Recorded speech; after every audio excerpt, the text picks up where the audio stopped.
Hello, everyone. Welcome on in. 'Tis time for doors. Or is it? We've already made all the door choices we can, anyway. Hello, Spooky. Welcome on in. Yes. Same where we left off. Gonna be getting another ending tonight. We'll be seeing if I did, in fact, successfully get the true ending or not. The hallway goes to the left. It'll be quite interesting to see. It'd be cool if I got it first try, but I also won't be surprised if I don't. We'll find out tonight. Hallway goes to the left. Yeah, but I don't see any doors. Yes, we just need to keep going. Right. Let's go. It turned left twice before they saw the elevator. Circle. An elevator. Just what we need. Let's take this to C deck. In silence, they jogged up to it. Junpei pushed the C button.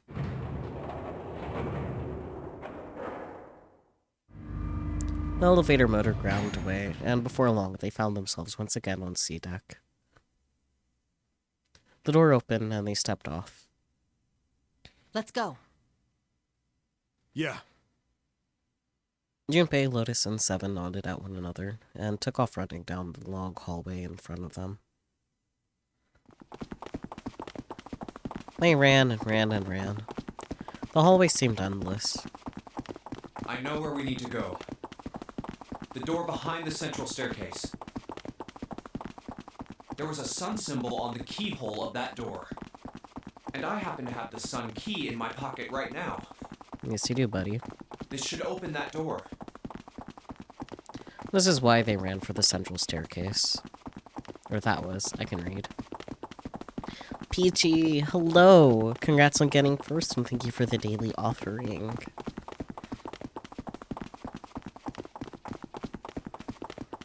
Oh yeah, you didn't watch last night's stream, huh? I was gonna say, you could see that my model is back, but you didn't know that there was an issue with my model in the first place. And it is footsteps. Fun, isn't it? Yeah, they had run for quite some time when they arrived at the door that ended in the hallway. Or ended the hallway. I can read so good. The Jupiter door was already unlocked. Let's go! Yeah, so like what happened is yesterday when I opened VTube Studio for stream, my model just was not there. So I had to fix it. And it's fixed now. I had to reset up everything, which kind of sucks, but it's fine. I think I set it up a little bit better this time than normal with the parameters, but let me know. Junpei, the most goofy ass man. Let's go. So true. Yeah. Junpei grabbed hold of the doorknob and threw it open. They rushed through. And stopped cold. What? The terrible scene before them made their blood run cold. I don't... Huh? The fuck? 3 people lay dead on the floor, covered in blood. Why? Great question, buddy. Junpei felt a cold sweat trickle down his spine. He couldn't breathe. His legs shook. His body felt cold, deathly cold. But his blood was boiling hot. He could feel his mind begin to fade. He couldn't think. He couldn't concentrate. His mind was blank.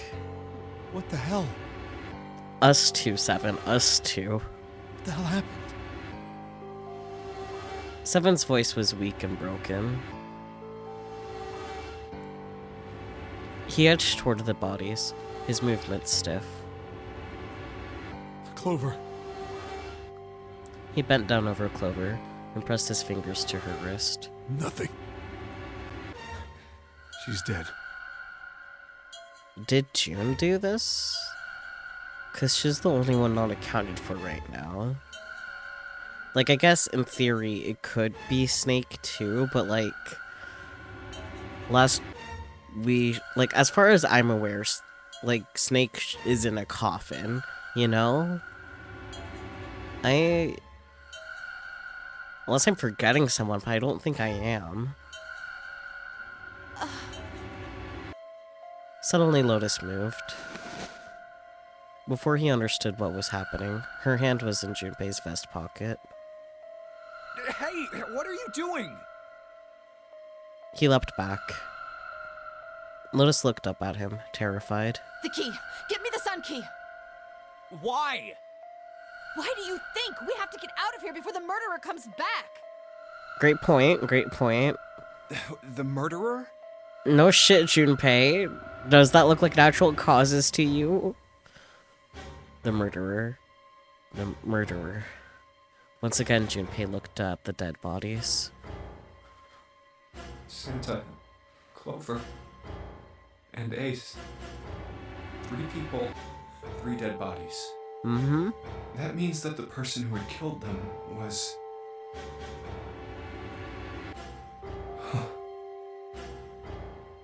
No. No, it can't be true. Give it to me! Before Junpei could react, Lotus dove back into his pocket and came out with the key. Let's go! Without waiting for Seven or Junpei, she ran, straight for the central staircase. They followed. Junpei shut his eyes and swallowed his emotions. Morning would have to wait. Soon they stood in front of the door. Open! Lotus shoved the sun key into the keyhole and twisted it hard. But Why? What happened? Nothing. Nothing happened. I didn't feel it unlock. Ace dead, Snake should be in coffin, Santa dead, Clover dead, Junpei there, June unaccounted for, Seven there, Lotus there, Ninth man been dead. Yeah, June is the only person. Yeah. Oh no. Is it the wrong key? I don't know. Maybe. Lotus sighed, defeated, and leaned against the doorknob. She felt it twist. A small gap appeared between the door and the frame. It's open. What the hell is this? Wait, you mean the door was already unlocked? Why? And how would I know that? Whatever, let's just go. Lotus took a deep breath and slowly opened the door the rest of the way. They stepped inside. In front of them was another hallway. It stretched out toward the bow of the ship. They began to run. Faster and faster they ran, trying desperately to reach the end of the hallway. A few seconds later, they were there. In front of them stood a massive metal door. They were all breathing heavily as Junpei spoke. What the hell is this door? A door. I can't see anything that looks like a doorknob or switch or lever or card reader or anything. How the fuck are we supposed to open this? Great question, buddy. We don't have a choice. We're gonna have to go back.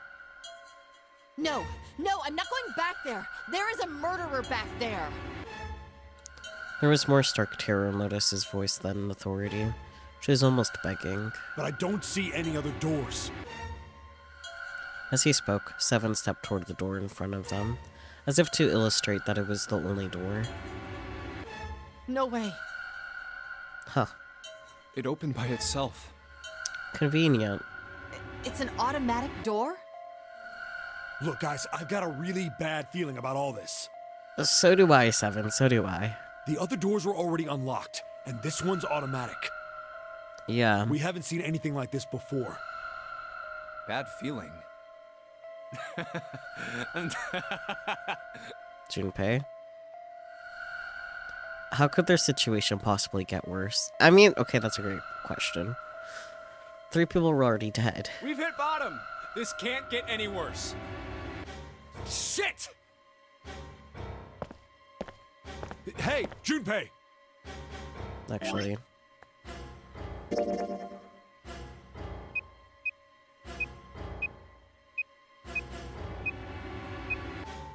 Yeah, okay.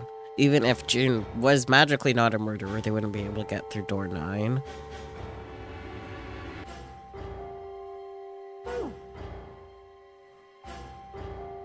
He stepped through the door. I can't take this anymore. Uh-huh. No one can.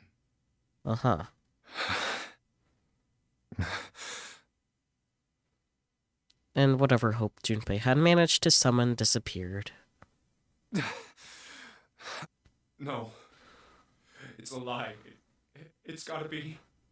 This can't be real. No. It's impossible. If it's a dream, just wake up already. Someone please tell me it's all just a joke. I'm imagining things. Yep, that's it. This is all obviously a lie. It's a big, elaborate trick. An illusion or something. Or a dream. It's made up. It wasn't real, right? June? No, the codenames meant nothing now, I can read. Ah! Ah! Connie. Connie! Oh. Huh. Interesting.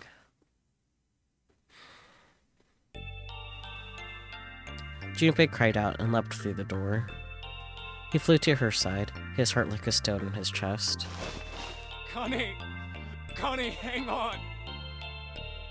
Junpei swept her up and shook her by the shoulder. By the shoulder? Wait, shoulder, not shoulders. Hello? She moaned and her eyes fluttered open, but only barely. Connie! Jumpy? Her face was pale and her lips were dry and cracked. Her eyes were blank and cloudy. They stared straight at Junpei, but saw nothing. Junpei put his hand against the small of her back to hold her up. It felt warm and wet. He lifted his hand up. It was covered in blood. Oh man, Connie, there's so much blood. What the hell happened to you? How did this happen? It was all he could do not to break into tears. Jumpy, I'm sorry. Her voice was thin, a minuscule thread that was the only thing keeping her with him. I might not make it. No way, I am going to let you die. I am going to save you, I promise. Thank you, Jumpy. Thank you so much for everything. I was really happy to see you again, Jumpy. Really happy. Don't give me that I was crap. You're gonna see me again lots more times. You've just gotta hang on, alright, Connie? You... Ow, what can I do? Damn it! He looked up from Connie, desperate for something, anything.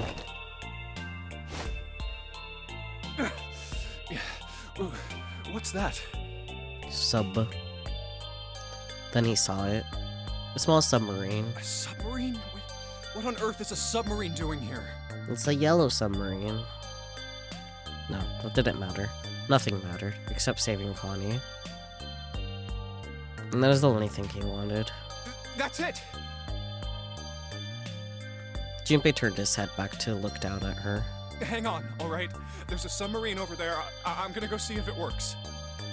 No! Don't go. Please, don't go. Please, just stay with me, okay? want to be close to you, Jumpy. When Connie. Jumpy, did you know The Muffin you Man. meant a lot to me when we were kids? I've liked you for a long time, Junpei. A really long time. Yes, Peachy, can I help you? Look, I'm sorry, just auto-filled in my head, okay? I can't help it. It's her fault for saying it.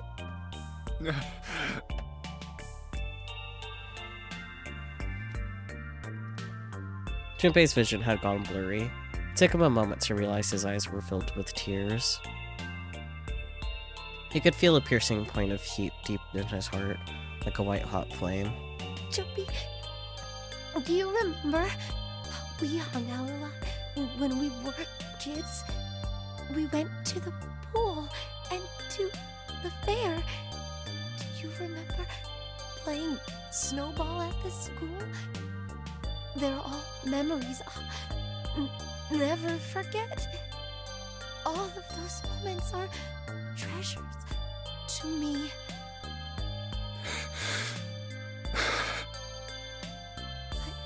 I also wanted to go to a lot of other places with you. A lot more. But that won't happen now. No. I mean, yes. Yes, it will happen. We'll go all sorts of places, Connie. You hear me? I promise. We'll go wherever you want. Really? Yeah, really. I swear. That makes me happy. Really happy. She said it to herself, over and over, a weak smile creasing her tired face. Jumpy, I feel sleepy. No, Connie, don't fall asleep. Thank you, Jumpy. Thank you so much.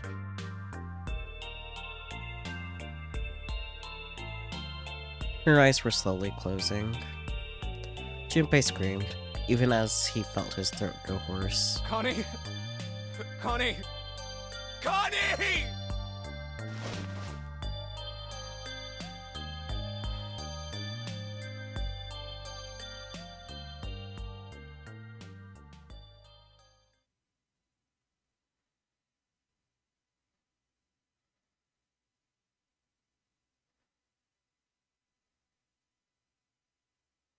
Time passed.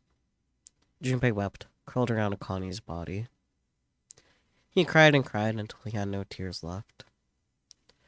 When the last tear fell, Junpei was no more. His body remained, but only as an empty shell. Somewhere, he heard a bell ring. It was the clock at the central staircase. Where did Lotus and Seven go?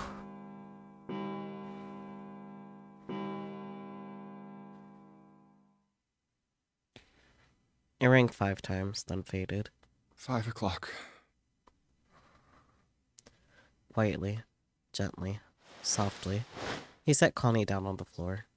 Slowly, Junpei stood. Only then did he realize that Seven and Lotus had not followed him. Where had they gone? That's what I asked earlier.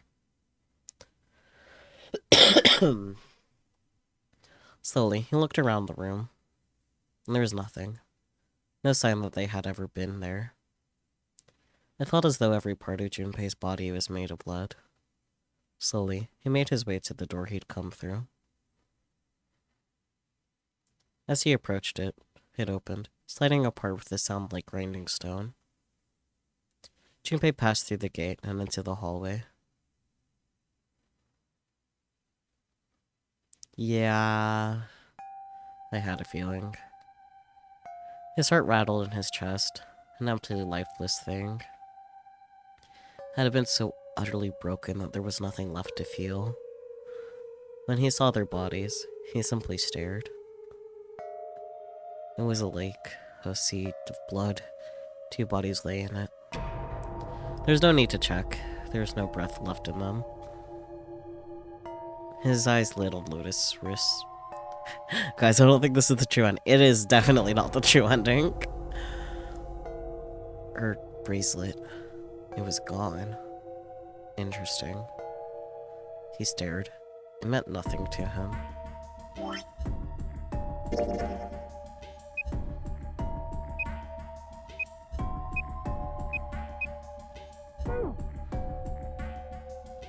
He didn't care anymore.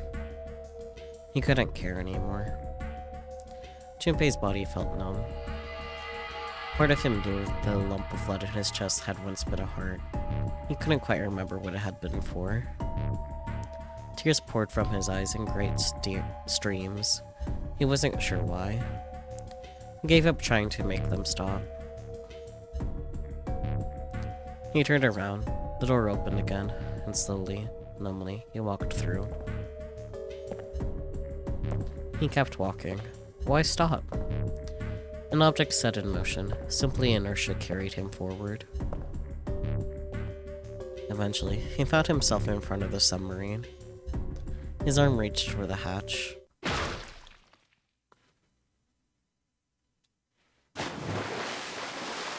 I guess no one lives on the yellow submarine. But then he was floating on water. His eyes stared down into it. He couldn't see the bottom. His back was hot. Dimly, he felt the blade of a knife in it.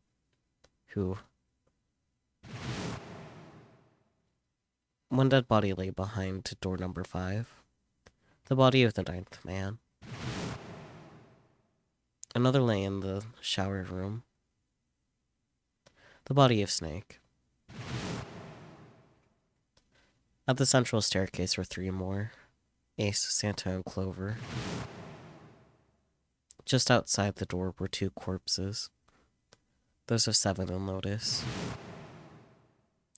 And in this very room lay the body that had once been Connie. And now, Junpei would join them. Who, then, had killed them all? Who?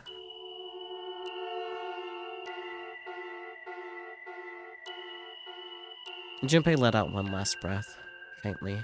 He felt the bubbles creep up the side of his face. His consciousness faded quickly, dissolving away into the cold, gentle lapping of the water.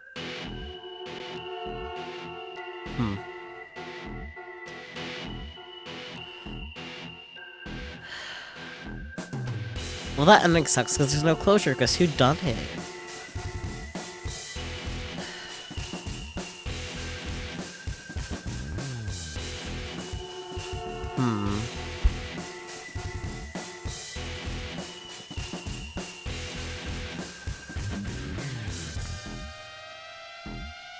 I know one of the endings is called the sub-ending, and I'm thinking this might be the sub-ending, because sub.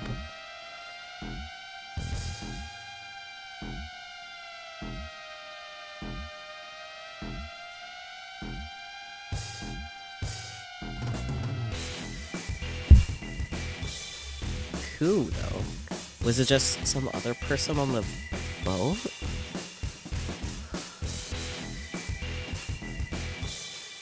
I wish Akane told us anything, because it would have been great if she gave us information, you know?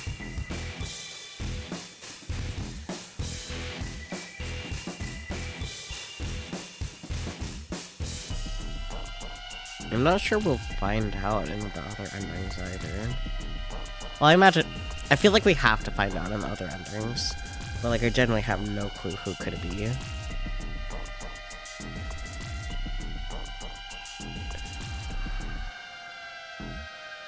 I don't think it's Snake. It's out of character, especially since even Clover is dead.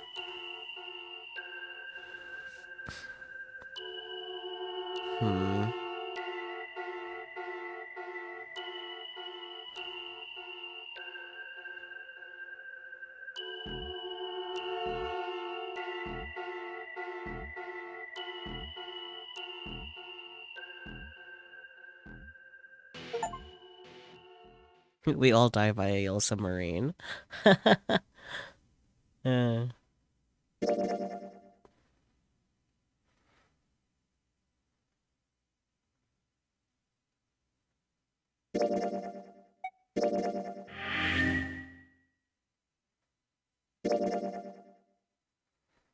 okay, so the sub ending is over there. Is that the obvious answer that 0 is never really one of them? Are you sure about that? I'm not sure about that, Spooky.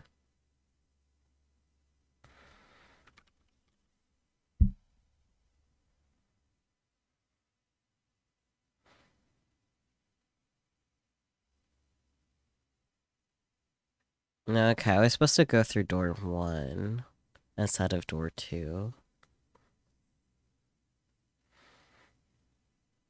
Okay.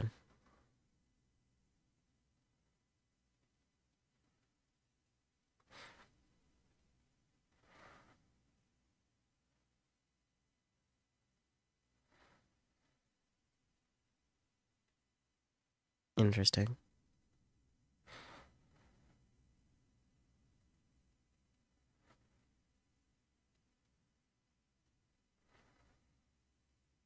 Let's see, pick that door here, right?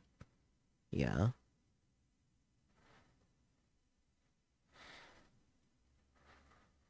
One, two, three, four. All right, 7. Just double checking, but everyone wrote their code name and a door number they want, right? Is that a double check? Here. Does it tell me what door it was? Operating room. Because, like, we did door 7 last time, right? Yeah, I'm pretty sure. Yes, just like you told us earlier. We need to make hurry. Yeah. All right, let's open these up. The first one says Ace require. Yes, I do. Would you... No.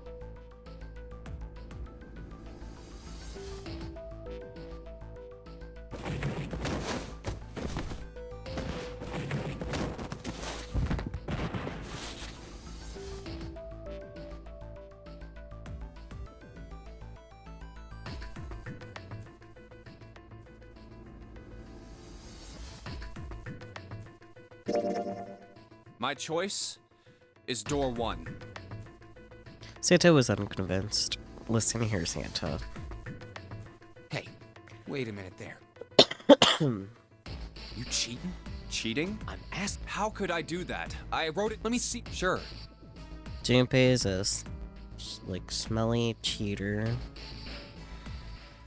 I had, and I after. Well, I could Very check to well, see if it'll I be- picked the correct Charles, options for the true Rose. ending. Still, I guess. Oh, But fine. 7. Sure, I didn't really decide, right? I still want to see if I picked the correct choices on my own first. Because it's not the end of the world if we Just get, like, wait to yet see. another ending to me, you know? Huh? Her eyes were the eyes of a woman prepared to kill. Shiver ran down Junpei's spine. I guess I should have paid attention to Call him. me old. Oh, sorry, Lotus. This is why men are such a pain in the ass. Understandable, have a nice day. They're about as subtle as a brick. I am so sorry, Lotus, that I skipped through, because I don't understand what is happening here. and they're at it again. Okay, so we have Santa with us, I guess.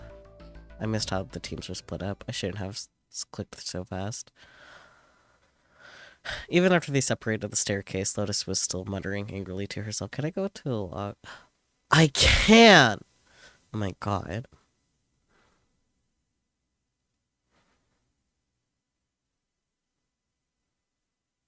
The amount of times I wanted to check a log, I didn't know if I could. Okay, so...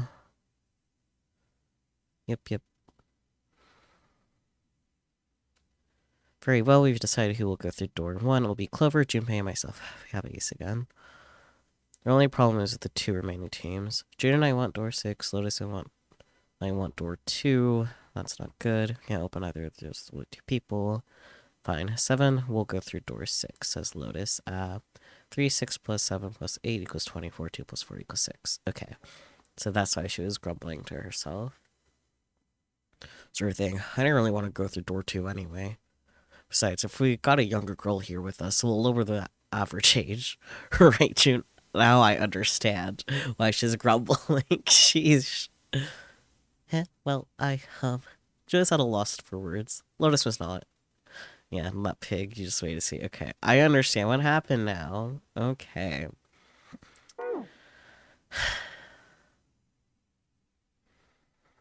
I'll see you later, June.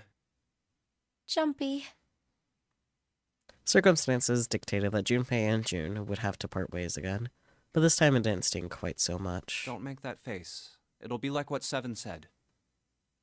Oh, I guess it makes sense that we have to be with Clover in order for the true end, because we need to talk to Clover some more.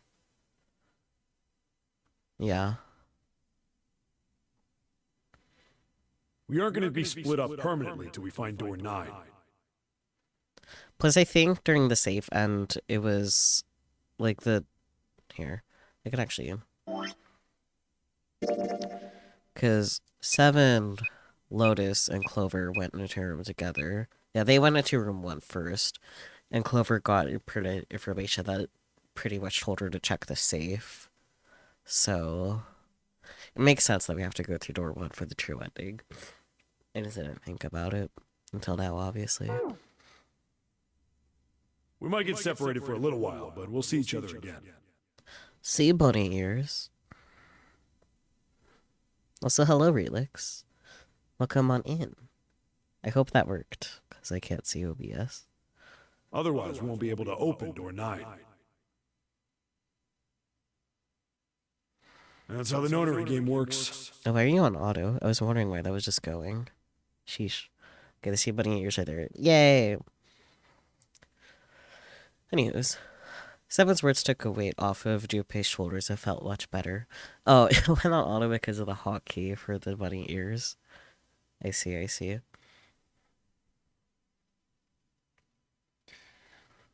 It'll be fine. I'll see you soon. All right. See you later.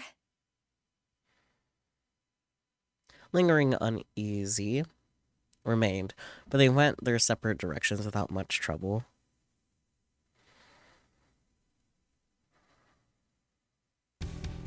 Junpei, Ace, and Clover headed toward A deck. Here's A deck. It was the door on the left, right? That should be it, yes. Then here we go. It opened, and they walked through. It's just as Santa and Lotus said. At the end of the hallway sat a door with a large red one upon it. A numbered door. To the left of it, bolted to the wall, was the red. There's the red. I'll go first. Ace went first and waved his wrist over the scanner panel. Now the two of you, if you would. Junpei was next. Finally, listlessly, Clover lifted her arm. She leaned toward the scanner panel. The third asterisk clicked to life, shining brightly.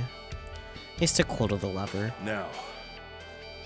He took a deep breath and turned to Junpei and Clover. Are you ready? Shall I pull it? Yeah, anytime. Clover said nothing. She nodded, little more than a lethargic twitch of the head. Very well then. Let's go. 3, 2, 1. And it's open! Move it! They stumbled into the room.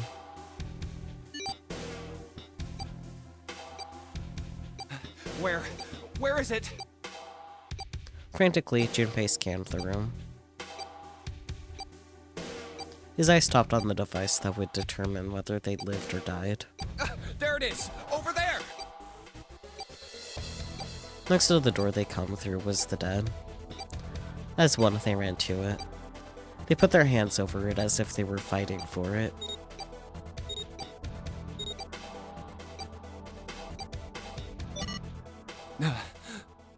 Oh boy, door numero uno. Yeah. it stopped. Yes, it did. Junpei could feel his heart pounding against the inside of his ribs. Ace and Clover were breathing hard and fast. Whew. I don't believe I'll ever get used to that. I'm not sure it's something I'd want to get used to. We should finish this game before imminent death becomes a normal thing. I agree. Now then. Junpei looked around again, this time more slowly. There's another door. Let's try opening it.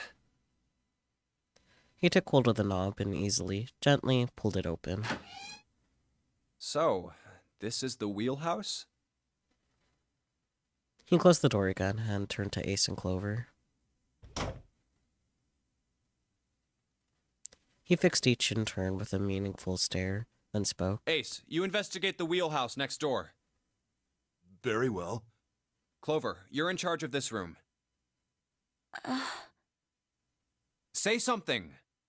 Okay, I will. All right then, let's get started. Flicks Junpei for forcing Clover to speak. Sheesh.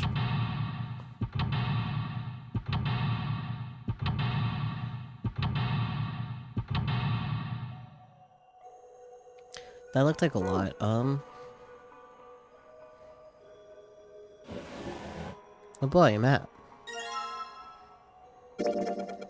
I think this is a nautical short. There's this line on it here. I think the line is the route the ship is supposed to take. Are these dots all over the map? Oh, those are probably ports, like for a boat to stop at. It looks like the lines connect the dots. Interesting. There's nothing left in the drawer.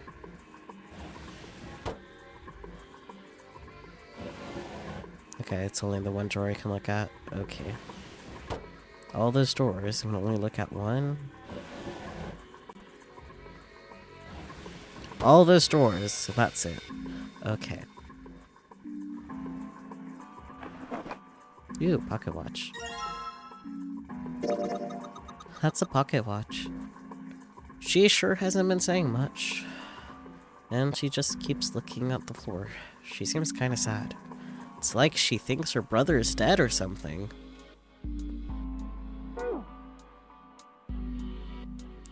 A voice he hadn't expected startled Junpei from his examination of the pocket watch.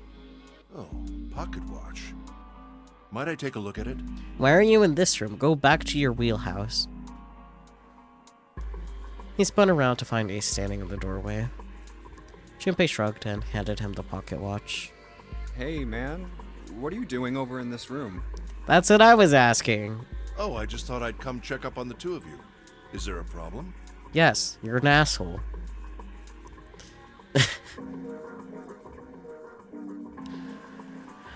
Okay, well, I said yes. I don't want to actually say that because I don't think that's a good thing to say in this particular case. Well, not a problem, but... Well, not a problem, but... That's a lie. I wanted to get rid of Ace. I sent him to the wheelhouse at the beginning for a reason. Yeah, I figured. I wanted to talk to Clover alone. I figured. There's something I want to ask her. And I don't want anyone to overhear us. Yep. I'm pretty sure Clover won't talk if there's anyone else around. Of course. I'm a little desperate to send him back. Quick. He has to leave. Ace opened his mouth, then took another look at Junpei and shut it again. A small smirk appeared on his face. Oh, I see. Of course. He looked Junpei over, and then glanced at Clover. I apologize for the intrusion. I feel like he definitely misinterpreted the situation, but you know what? Whatever gets him out, you know? Well, best of luck. Whatever gets him to leave, sheesh. Ace gave Junpei a knowing pat on the shoulder and left. Oh dear. Junpei let out a sigh and brushed a few drops of sweat from his forehead. He turned and found himself looking straight into Clover's eyes. She'd heard what Ace had said. She regarded Junpei with caution. What was that about? He completely misinterpreted, there we go, that's the word, the situation, Clover. Don't worry about it, as long as he is out. She was clearly suspicious, and with good reason. Why are you looking at me like that? 'Cause you're small and cute. Junpei's eyes widened, and he held up his hands in a gesture of innocence. Oh, no, it's not like that. What's it like then? I just wanted to hear the rest of that story. I didn't get a chance to ask you about it until now. What story? About the experiment, remember? The one you started to tell me in the operating room? You said something about an experiment that happened here 9 years ago. Clover bit her lip. She stared down on the floor for several long moments, and when she spoke, it was barely audible. I'm sorry, but I don't want to talk about that right now. Fair. I'm just not in the mood, okay? You understand, right? I keep thinking about my brother. I can't stop. I mean, who would do something like that to my brother? Man, I really wonder. Hopefully someone like that wouldn't just be in the wheelhouse right now, in the room right over there, you know? Like, who really could do such a thing? I can't forgive them. I'm not gonna let them get away with it. Understandable, have a nice day. They're gonna pay for it. I promise. So... Her shoulders were shaking. Drops of blood had sprung up on her lips where she was biting them. She wiped it off and looked up at Junpei, her eyes fierce and angry. Junpei, who do you think did it?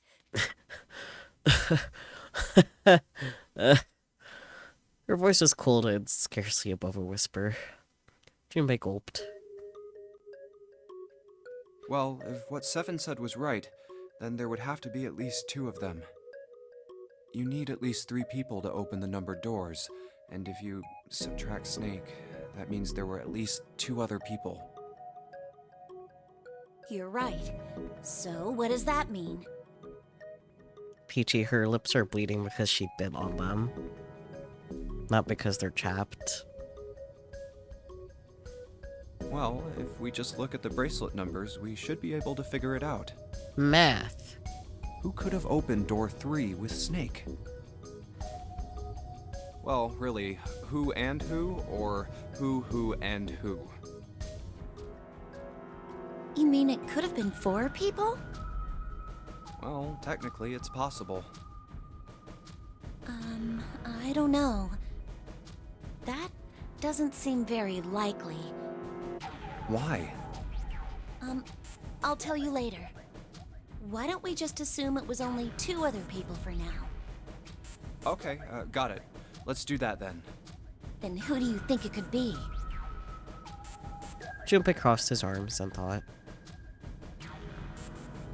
Snake's bracelet number was 2.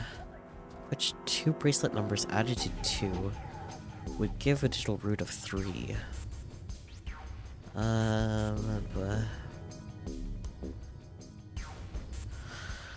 Well, it's not any of the Ace combinations, because we know that Ace did it with 9's bracelet, so...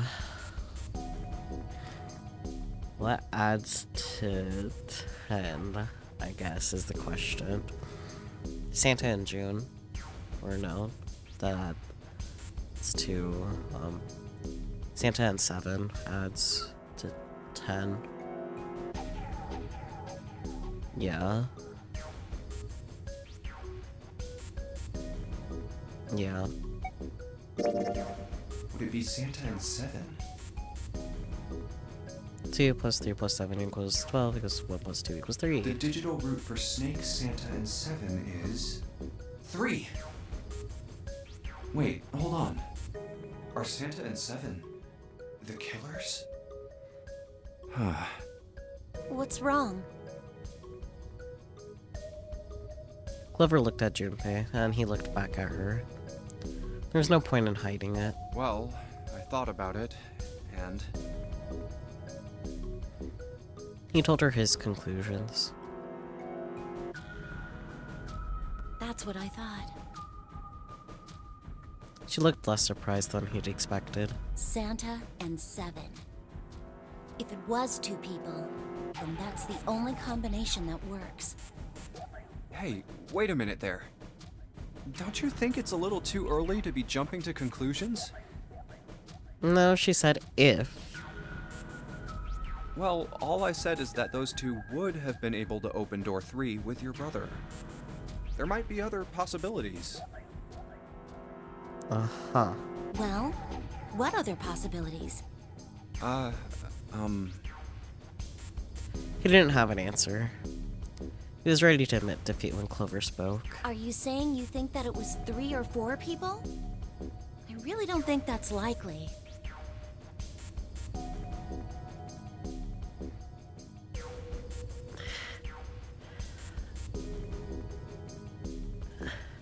Why not? Can I borrow your pen and paper? Clover put her hand out expectantly. Yeah, here. Junpei pulled out his pen and pad of paper and handed them to her.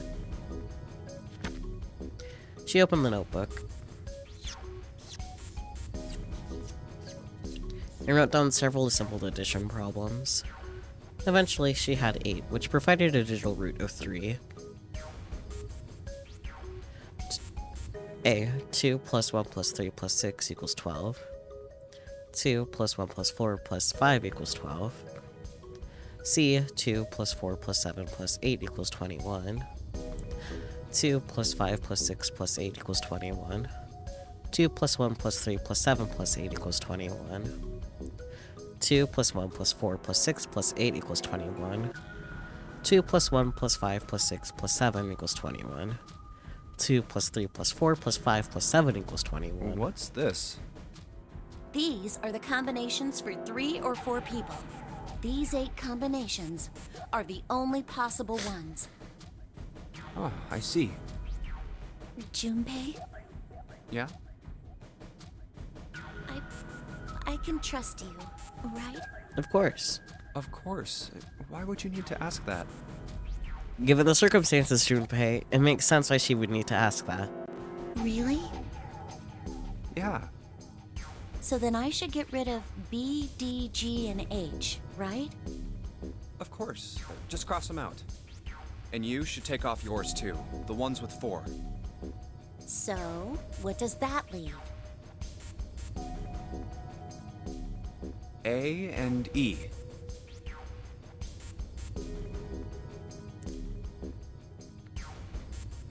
Two plus 1 plus 3 plus 6 equals 12. 2 plus 1 plus 3 plus 7 plus 8 equals 21. Wait, it can't be A. Why? Because June's in that one. There's no way in hell she'd do something like that. I'm not so sure about that, but okay, Junpei. Are you sure? I bet my life on it. Okay then. I can cross off A too, right? Yeah. So this still leaves both Santa and 7, which they wouldn't. Well, what have we got left? E. 2 plus 1 plus 3 plus 7 plus 8 equals 21. Do you know what this means? That you guys are wrong, because what if someone took the 9th man's bracelet? Everyone besides me, you, and June would be working together. Which seems unlikely, right? Do you think that's likely? Nope. If there were 4 people working together, they wouldn't be very cautious. I don't think they'd try that hard to hide what they were doing if they outnumbered us, right? True. Well, you do have a point. And besides, if Ace and 7 are working together, they could have easily gotten rid of me when I went to the shower room with them. Oh yeah, huh? But they didn't. They didn't even try anything. If they were killers, why wouldn't they? true. Her voice is calm, but Junpei had only to look her in the eye to know it was a forced calm. There were tears forming at the corners of her eyes, and she was blinking furiously to keep them back. Perhaps by attempting an objective analysis of who might have killed her brother, she had been able to distance herself from the harsh reality of his death. The more she struggled to act unconcerned, the more Junpei felt his hurt tighten. Oh, I see. Anyway, I understand now. It seems pretty unlikely that it was as many as 3 or 4 people. Yeah. And that means there's a good chance it was Santa and Seven. Unless... That's how it looks. But why would they do it? There was a moment of silence. Their motive. He laid his hand gently on her shoulder. He was close, so close to the answer. When Ace chose the worst possible moment to return. Hey, what do you know? The killer's right there! He raised a knowing eyebrow and then spoke. Have I interrupted something? Yeah. What is it? There was something I wanted to speak with you about, Junpei. Could you come with me for a moment?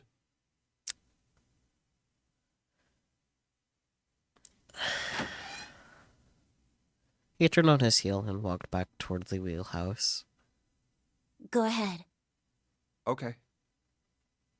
Junpei looked over at Clover. He gave her a short nod, hoped that she would be willing to talk to him again later, and followed Ace.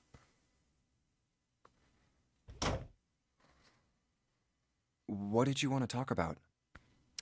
So, what if hypothetically I got the ninth man's watch, and I'm the one that kills Snake? Anyways. Ace looked at Junpei and smiled. Perhaps more of a smirk than a smile. There was something I wanted to check. Yeah? Yeah? What's that? If you'll excuse me. Huh? With no warning, Ace slipped his hand into the pocket of Junpei's vest. Hey, what the hell are you doing? I'm just checking. Consent is important, Ace. Can't just grope a man. No, stop! He reached for Ace's arm. But it was already too late. In the older man's hand were the pieces of paper Junpei had balled up and hidden in his pocket. Just as I thought. What exactly are these pieces of paper hiding in your pocket?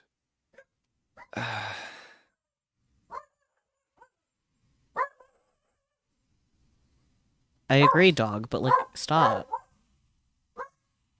Could dog don't? Like, what even? Quick, Junpei, eat them, yes! Okay, dog, could you, like, seriously stop? Why must dog?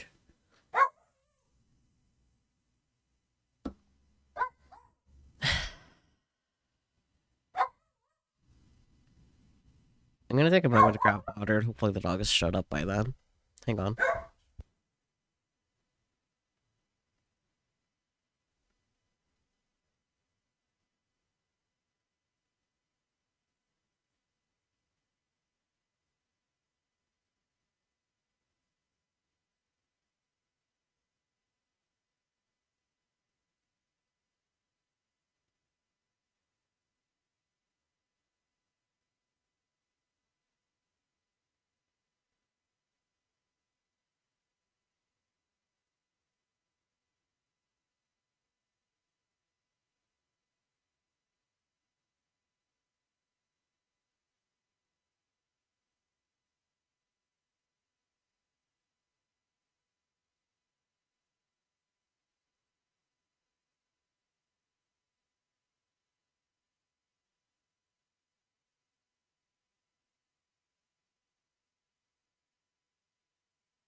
Fortunately, the dog has stopped for now. He better keep stopped, though.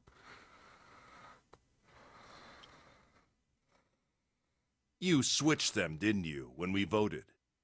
And? Well, I can't say that I care. Hmm. I managed to get through the numbered door I wanted, despite your mischief. Then, why did you... Oh, simple curiosity. I hope you won't think ill of me for it.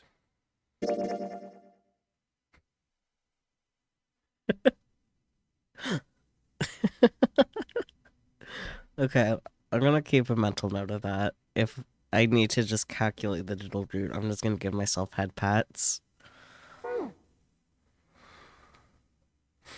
Anyways.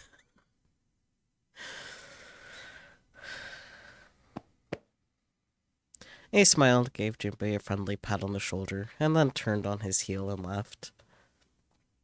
Oh, I wonder if he's thinking that Junpei did it so that way it like he could be in the same room as Clover.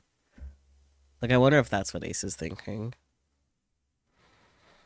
It's like, interesting that Junpei wants a moment with Clover, and then maybe he just like thinking about the math. It's like, wait, what if he was sneaky like Santa suggested, just so he could be in this room with Clover, you know?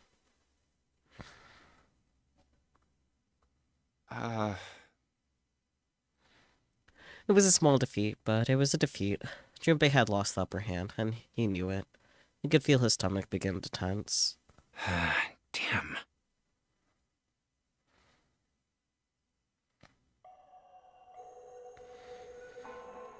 Well, anyways. Oh,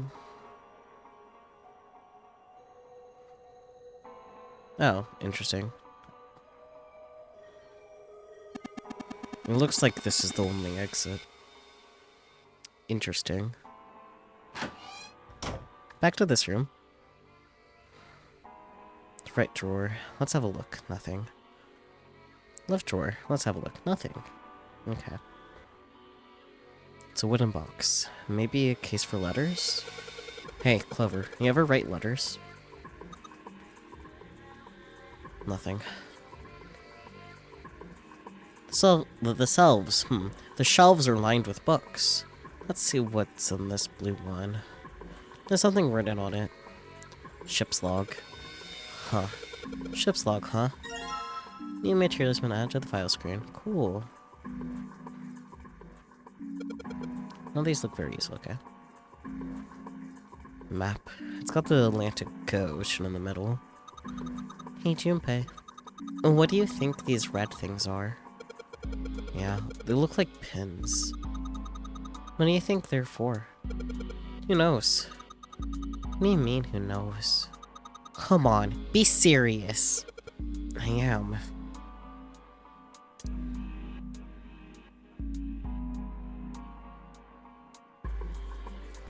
Well, the nautical charts I picked up earlier have a map like this one.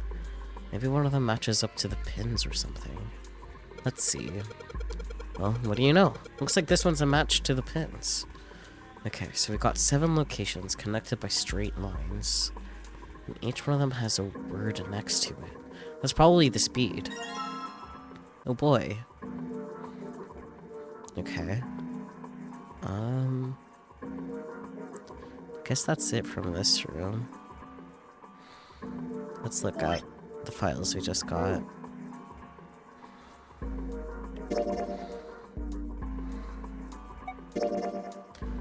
Ship's log found in the chart room. The following is written on the last page. We leave soon for a new journey across the sea. After leaving port, we headed to south and west. We turned southwest to steer around the continent, then proceeded northwest.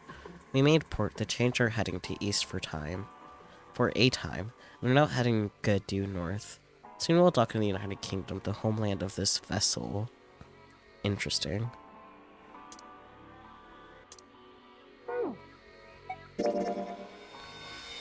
Nautical table found in the chart room. It shows directions of southwest, southwest, northwest, east, north, and straight.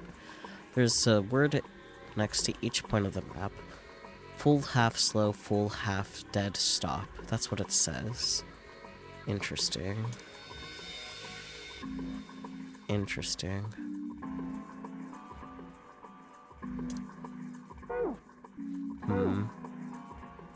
Oops. I didn't mean to do that.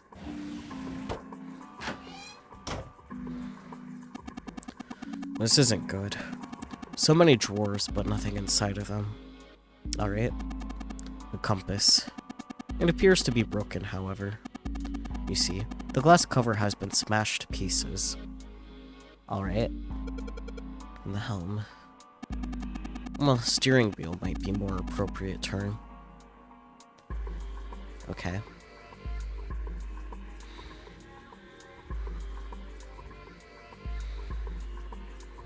Oh. Oh! Okay, okay, I know what to do here. Not that. Time to write shit down!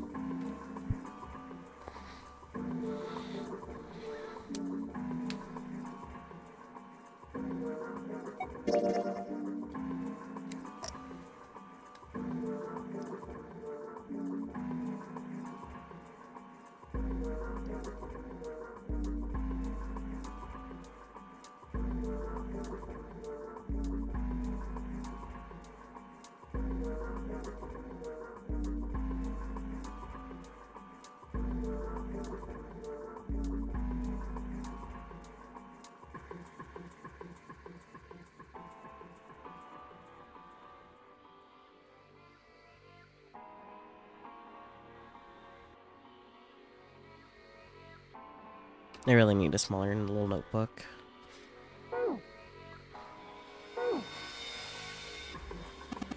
An engine order telegraph. They use this old ships to adjust the speed of the ship. Like the gear shift in a car. Well, it's a little different. This device doesn't connect directly to the engine. In short, it's a transmitter. The navigation officer uses it to set the speed of the ship, and it sends a signal to the engine. There's a handle on top of it, which can be moved back and forth too. Hold on. Huh? And there's no handle. You're right, there isn't. It looks as though it was deliberately removed. Oh. Okay. Got it. So we need to look for a replacement handle. Compass. And what destiny does it point us to? I really hope you don't think that sounded cool.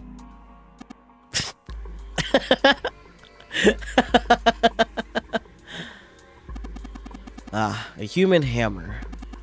They're often used to subdue large men like Seven. What? That was a joke, of course.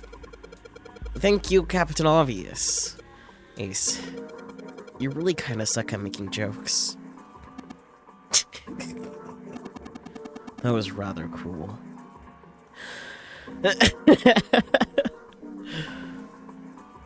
Oh. The steering wheel. Let's see if it... Whoa. Looks like the steering wheel moves. So it would seem. I noticed something else as well. And what's that? Well, when you move this wheel, the compass also moves. What do you mean? The ship. It's moving. Ha! Tricked you, didn't I? The wheel and the compass must be connected to one another somehow. Do you think that's important? Well, let's try turning it again. I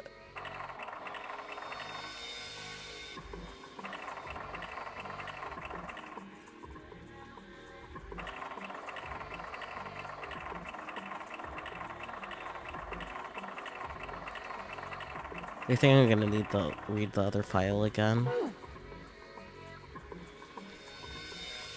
But let's see.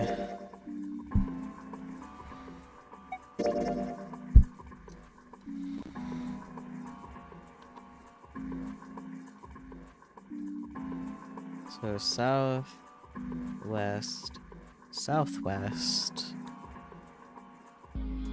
northwest,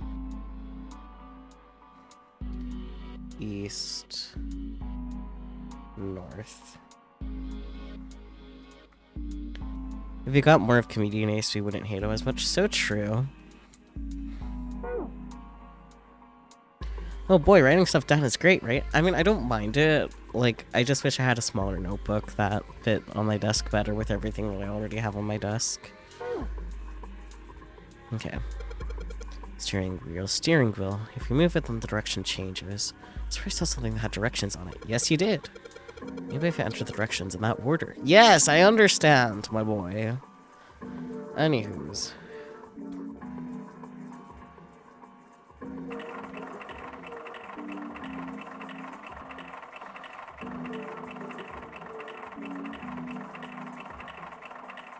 Okay, so south.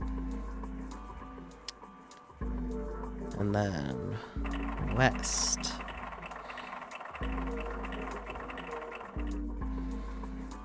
And then southwest.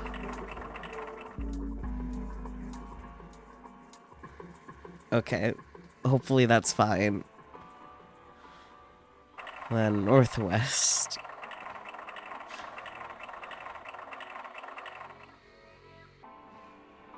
Oh, I see. I have to hit stop before it lands on that.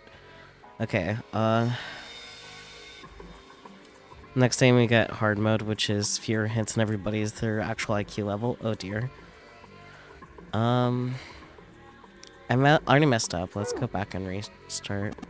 Nothing is happening. Because I didn't do it right. Shut up, Ace. Oh my gosh, shut up! I fucked up, but there's no way to reset it. Okay? There's no reset button on this one. Okay, let's try this again. South.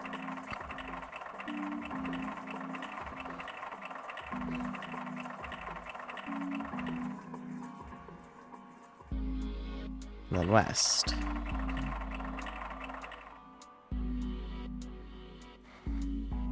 Then southwest. Then northwest.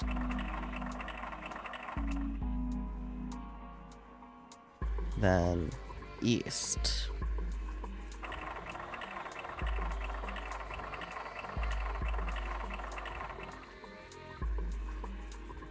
And then north.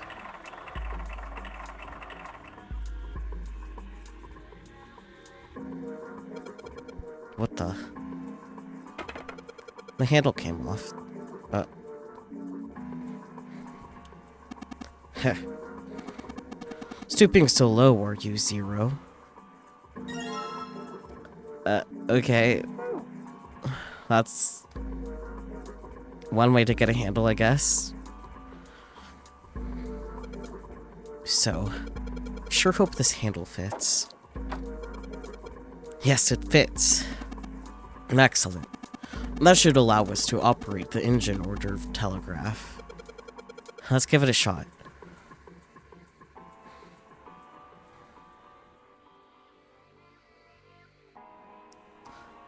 But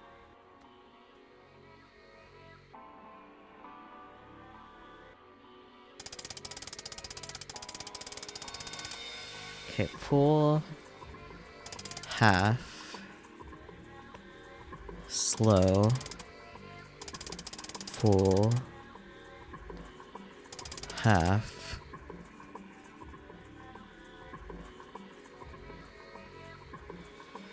dead slow, stop.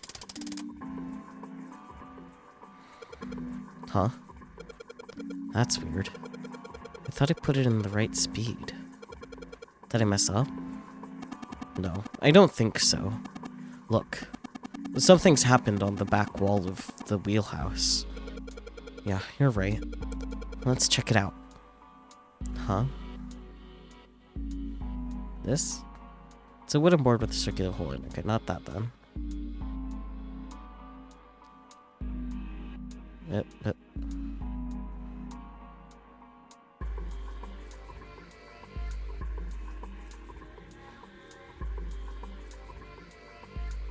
There's something on the wall that looks kind of like an arrival board. There are a whole bunch of words on the left side of the display. What the hell is this? They're names of ports across the world. I imagine it's showing us the ship's route. You know, just like the ones you might see at an airport. Deporting XX, carrier XX, flight XX at XX o'clock. Like that. No, I get it. It does look like those are the names of all the ports along the ship's route.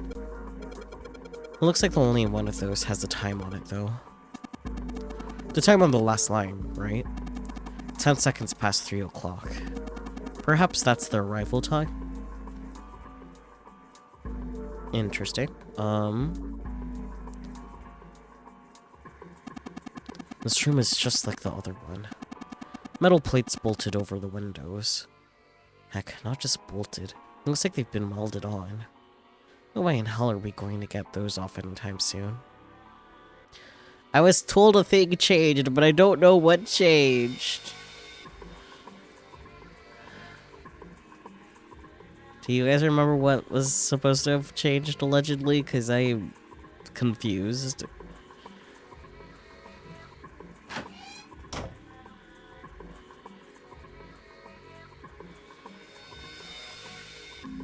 Yeah, that's not helpful, Spooky. The arrival board is what changed?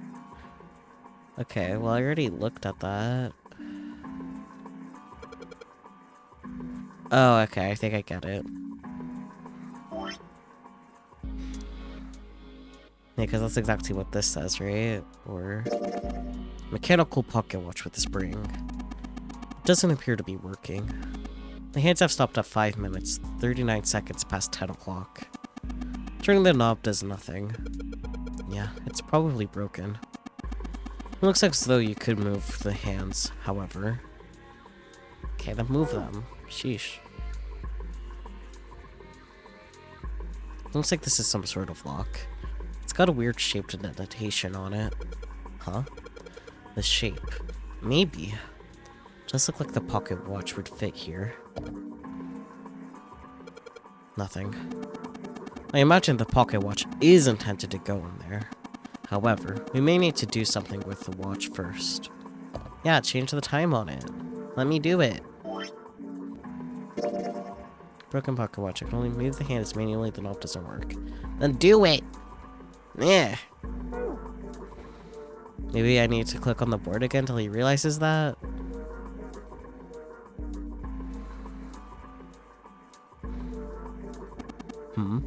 Oh, perhaps. Whoa, what's he doing? Excuse me, Junpei. Hey, he just took my pocket watch. Hey, what the hell are you doing? Just trust me. It's his turn with a brain cell.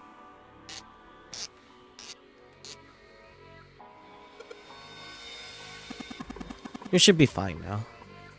Well, thanks for giving me the pocket watch back, but you don't need to look so smug about it. Let's see what he... Oh, he moved the hands. 10 seconds past 3 o'clock. Oh, so you changed it to match the final arrival time. He nodded slowly. You know what to do next, right? Give it a shot. Thanks, Ace. Thanks, Dad. I don't know. I wanted to do it myself. I figured it out, but Junpei is stupid. Yes, put it in! Yes, it says open now. Good work. It seems you were successful. Well done, Junpei. Hey! Clover! Oh, that kind of hey. Hey! Clover! What? Look, we unlocked the door. Now we can get out of this room. Oh. Well, let's go then. Clover. Clover, baby. Oh, a hallway. Shocking. It's far too narrow to be called one. It's still a hallway. They found themselves in a small space outside of the wheelhouse. On the left was a wooden door. This seems to be the only route. Yeah, let's go. Junpei pushed it open and stepped into the room beyond. Wow. Interesting. It was full of all manner of turn-of-the-century electronic equipment. Well, these machines are weird. I've never seen any of them before. Huh? Wait, this one is... Something. One smaller machine had a metal bar that ended in a circular handle. He seemed to recognize it. Ah, yes. A telegraph key. These were used to transmit Morse code a long time ago. Oh yes, you would know because you're old enough. You must have used them plenty of times before, Ace. He turned and slowly took in the room. This must be the communication office. Across the room from the door they'd entered through was another door. And that door? A metal plaque was nailed to it. It read, Captain's quarters. Huh. That's what it says. Mm-hmm. Then, do you think... No, I do not think.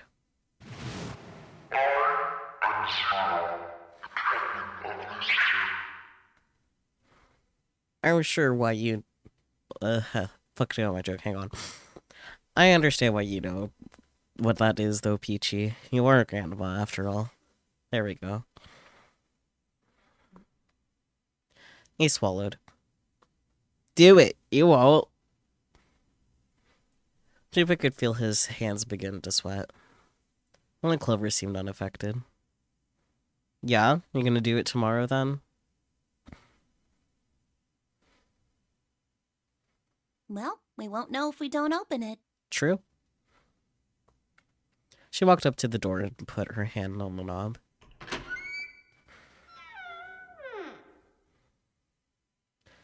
It opened easily, and without so much as a pause, she walked in. Junpei and Ace followed. The first thing they saw was a man on the floor, covered in blood.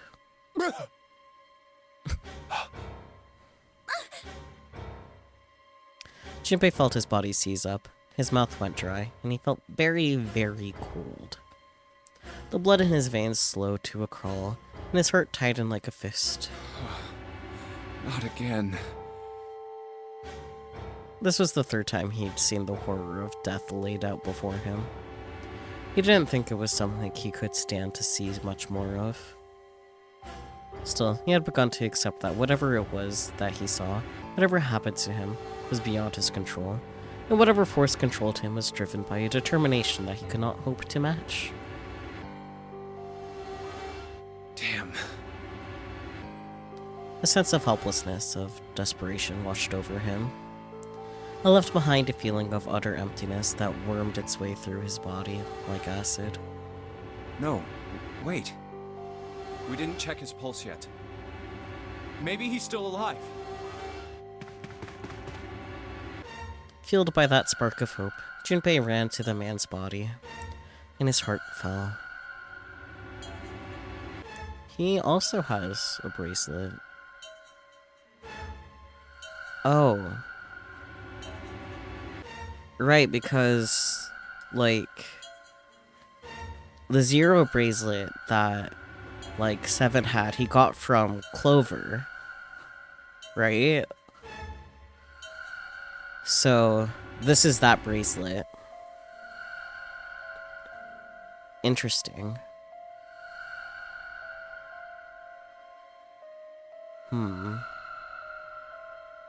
When he touched his hand to his neck, No pulse. his pupils had dilated, and he wasn't breathing. Well, he's dead. Damn. If only we knew how it happened. Junpei lifted the man's already stiff body. There was a deep red wound on his chest. These wounds. I wonder what killed him. Junpei did not have to wonder long. It must have been this. Interesting, because I know one of the other endings is called an axe ending. So, I wonder if that's related. For lying next to the corpse was an axe.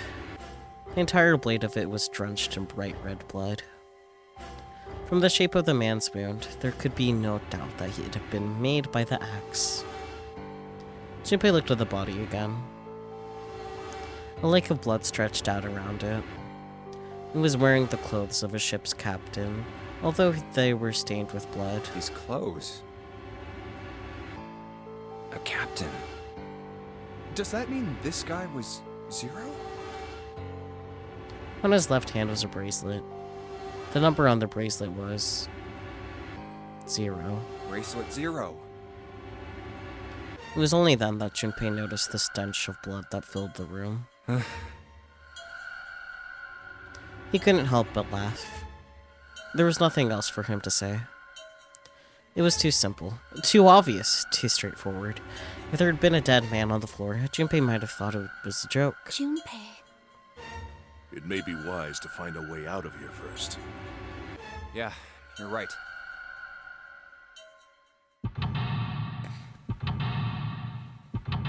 Here we go. Oh.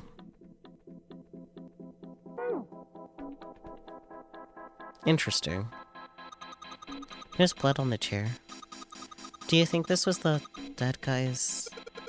Yeah, probably. Interesting. Music box!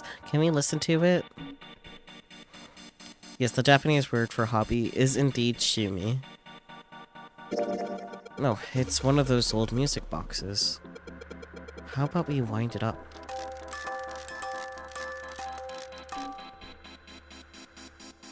Why does it sound like that? Is it broken? The pins on the cylinder are shaped all weird. I don't think those are the pins. It looks like someone put something else on top of it. I think we're gonna have to take it apart to figure out what's that going on, don't you? Lamp. It's a lamp. But it doesn't turn on. I don't think there's anything special about it. Small table. I didn't mean to click on it again. A bed. There's nothing in it. Alright.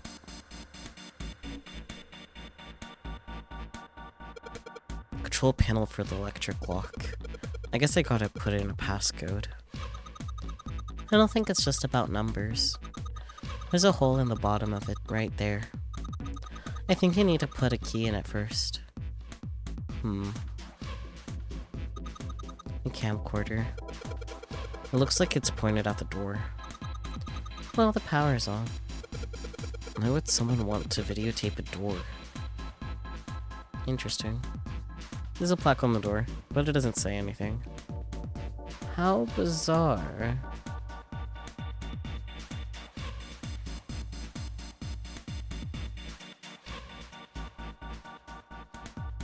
They look like batteries. There's a cable running from them to the monitor. Oh boy. What's the deal with this? Is it some kind of code? There are 4 rows of numbers and letters. They all start with the 0 and end with an 8, F, N, or V, respectively. Maybe this has something to do with the number bases. Oh boy. And that's it. There's a bunch of weird buttons on here. They probably switch what you see on the screens. Do you know how to work this thing? Why don't we just press one of these? Like this one. Well, I guess it does change the... Where the hell is this? There's nothing on the monitor, just static. Huh.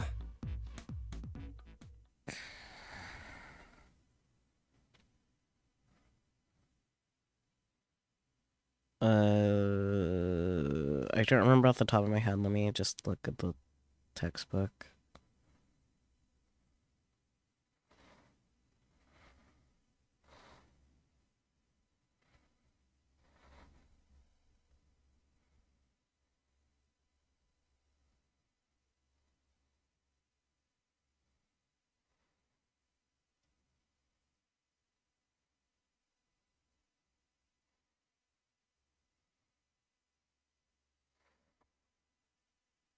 Mm.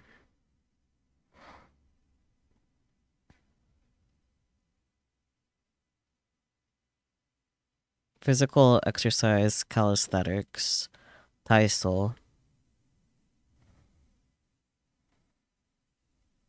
Hope that helps.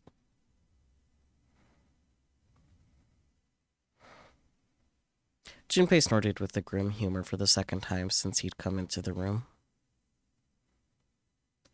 The four screens along the bottom had a single letter each, spelling out Z-E-R-O, huh? It's like he's making fun of us. What do you think? He turned to Clover, who was standing next to him. Clover nodded. Nothing. It seemed that she cared about little. Of course, Junpei could hardly blame her. Given the strain she was surely under, Junpei was somewhat surprised she had responded at all. Still, he had to ask. He gestured toward the corpse. What about him? Do you think that's really Zero? Clover shook her head weakly. There's no way that's him. Didn't I tell you already? Zero is one of us. Yeah, right. Well, even if he wasn't one of us, there's no way that man could be Zero. Huh? Don't you get it? The letters that spell Zero on the TV screen, the captain's clothes he's got on, and of course, the bracelet with a 0 on it. It's too obvious. Look, this is Zero right here. This dead body is Zero. Isn't that kind of fishy? You're right. Only an idiot wouldn't see through something like that. No, that's not the point. So I'm not trying to make fun of them for thinking a trick like this would work. I'm sure they didn't think it would work, which makes me wonder. You're not gonna finish your sentence, Junpei? Sheesh. Why did they do it? I think this is a challenge. A challenge from the person who's really behind all of this. He's making fun of us. Don't you get it? If whoever killed this guy really wanted us to think this corpse was Zero, they'd never have put a bracelet on him. Walking around with a 0 bracelet would be like hanging a sign around your neck that said, "I did it!" Anyone with a brain would be able to see that this guy is supposed to look like everything Zero is supposed to be. Just like we did. The killer must have known we wouldn't think he was Zero and put the bracelet on him anyway. Do you know why? Why? Like I said, he's mocking us. Too bad, suckers, this isn't Zero. Where's the real me then? See if you can catch me. It's the same bad joke a lot of criminals like to play. They'll just sit back and watch people run in circles. That's really twisted. But it almost seems kind of childish. Yeah, you're right. It's really childish. It's like it's just a game to whoever this person is. That's what seems funny to me.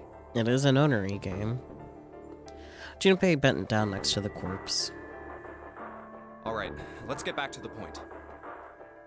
Who killed this man? I don't know. And what's this guy's deal? Who is he? How would I know that? If I knew anything, I would have told you. You have no idea who he is.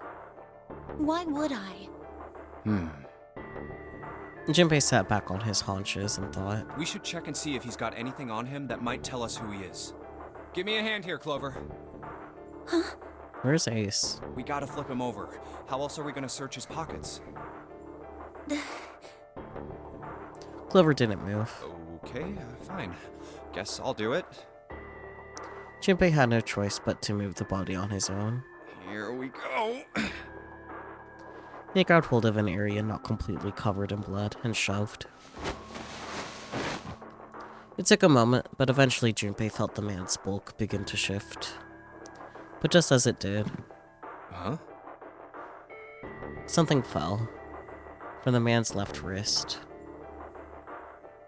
Hey, it's the bracelet with 0 on the face. Lastly, let us discuss how to remove the bracelets. There are only 2 ways to do so. 1. You escape from this ship. 2 more heart rate, which is 0. In other words, once the bracelet is taken outside the confine of the ship, or detects that the wearer's heartbeat has fallen to 0, it will shut down automatically. Oh god. Junpei stared at the bracelet. This man, he's dead, isn't he? I thought you knew that and understood that already, Junpei. Huh? No, it's just, I guess I didn't really think about it until right now. Good job, Junpei. If his bracelet's off, that means he's dead. Uh-huh. Well, it's pretty obvious that he's dead. You don't really need to look at his bracelet to figure out that he's dead. Yeah. Yeah. I guess you're right. It is pretty obvious. Well, he looks a lot better than the other bodies we've seen, though. You know? I mean, if there wasn't all this blood, he'd almost look like he was still alive. I mean, I know it's kind of a messed up thing to say, but he kinda has it better, you know? Junpei, I think you should stop. Dying from a bomb going off inside of you? I mean, that's just... Junpei, you should be operating right now under the impression that Clover's brother died exactly the same way. Stop. Some of Snake's bones went right through his skin. I think the explosion must have thrown him against a wall or something. Please elaborate. Please say it was the left arm. There was a broken bone just sticking out of his left arm. There it is. Let's go. Clover, tell him it's stupid. And, Suddenly, Junpei realized what he was saying. How could he have been so cruel? He clapped his hands over his mouth. No, you were insensitive, but it was already too late. You're gonna get a different reaction than you're expecting. He turned to look at Clover. She was glaring at him furiously. What did you just say? Her words sounded cold. He knew an apology could hardly atone for what he'd done, but he tried anyway. oh man, I am so sorry. I shouldn't have said that. I really don't know what I was thinking. I mean... No, that's not what I'm talking about. What did you say about his arm? Yeah, exactly, Junpei. Dread. Clover. Joy. It's like, wait.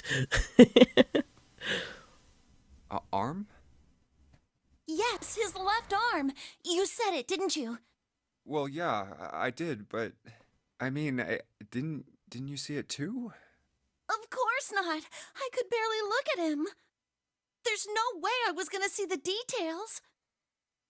I was wondering why she didn't catch on to that when she saw it herself, but yeah, that makes sense. Clover took a quick, deep breath. Are you sure it was his left arm? Junpei thought back. Yeah, I'm pretty sure it was. And he had a broken bone, right? What the hell are you getting at here? Let her get to her point, confirm the information. Just shut up and answer me! Yeah, exactly. She shoved her face closer to his. You could see the fire in her eyes. Junpei winced and swallowed. Yeah, he did. It was pretty bad, too. The bone was sticking out of the arm.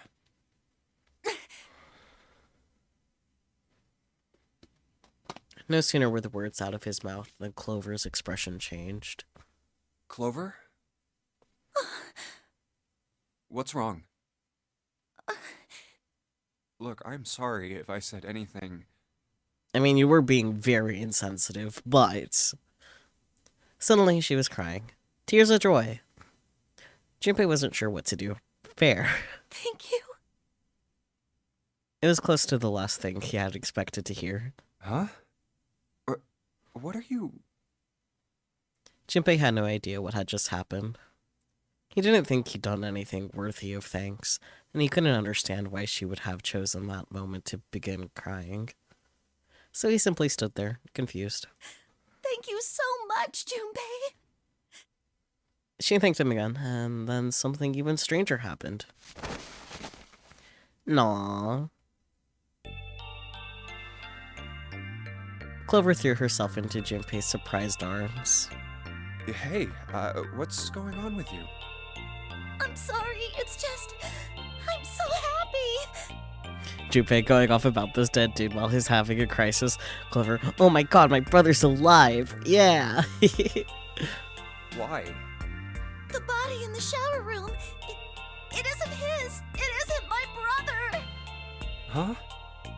It's not Snake. Why on earth would you think that? Because his left arm is... She stopped herself. I'm sorry. I really shouldn't be talking about this. Junpei decided it would be prudent not to press her for any more information. If she did not wish to tell him, she certainly had a reason for doing so. Perhaps more importantly, however, if Clover was so certain, then she was most likely right. That meant that the body in the shower room wasn't Snake. It wasn't much, but that knowledge lifted some of the weight from Junpei's heart. But he's still alive. I'm so happy. Tears shone in her eyes. Those tears melted Junpei's heart.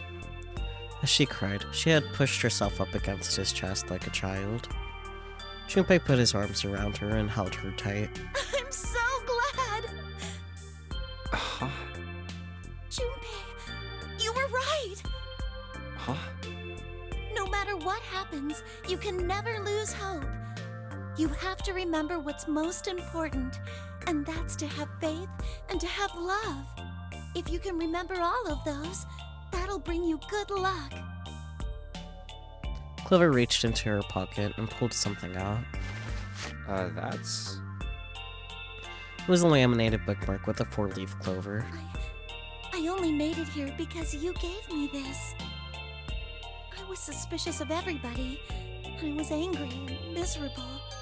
But because I had this 4-leaf clover, because of what you said to me, Yeah. Junpei hadn't thought his words would have had such an effect on her. Her words were making him feel a little awkward. Thank you so much, Junpei. She looked up at him. He scratched his nose and pretended to notice something interesting somewhere else in the room. Oh, if you really want to thank somebody, you should be thanking Santa. Santa? Why? Well, he was the one who gave me that thing. And the words for each leaf, I got that from him too. Oh.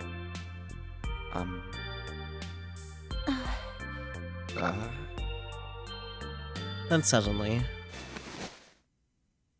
Clover broke away from Junpei. Huh? He looked confused. He hadn't thought she'd react that poorly. Clover began to pace across the room.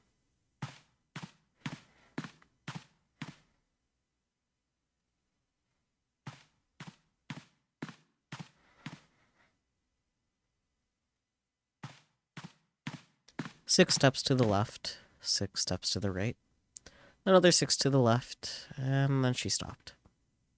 Did Santa really tell you those things? Her eyes were serious, but not angry. Yeah, he did. Did I, say something wrong? Oh no, not at all. In fact, this could be really good news, I think. You think? Santa knew about the words and the clover. The only people who should know about that are the other subjects. Subjects? The other people who were in the experiment 9 years ago, with my brother and me. But he's blind, and I was part of the Nevada test group. So neither of us would be able to recognize the faces of the people who were on this boat. Whoa, okay, time out.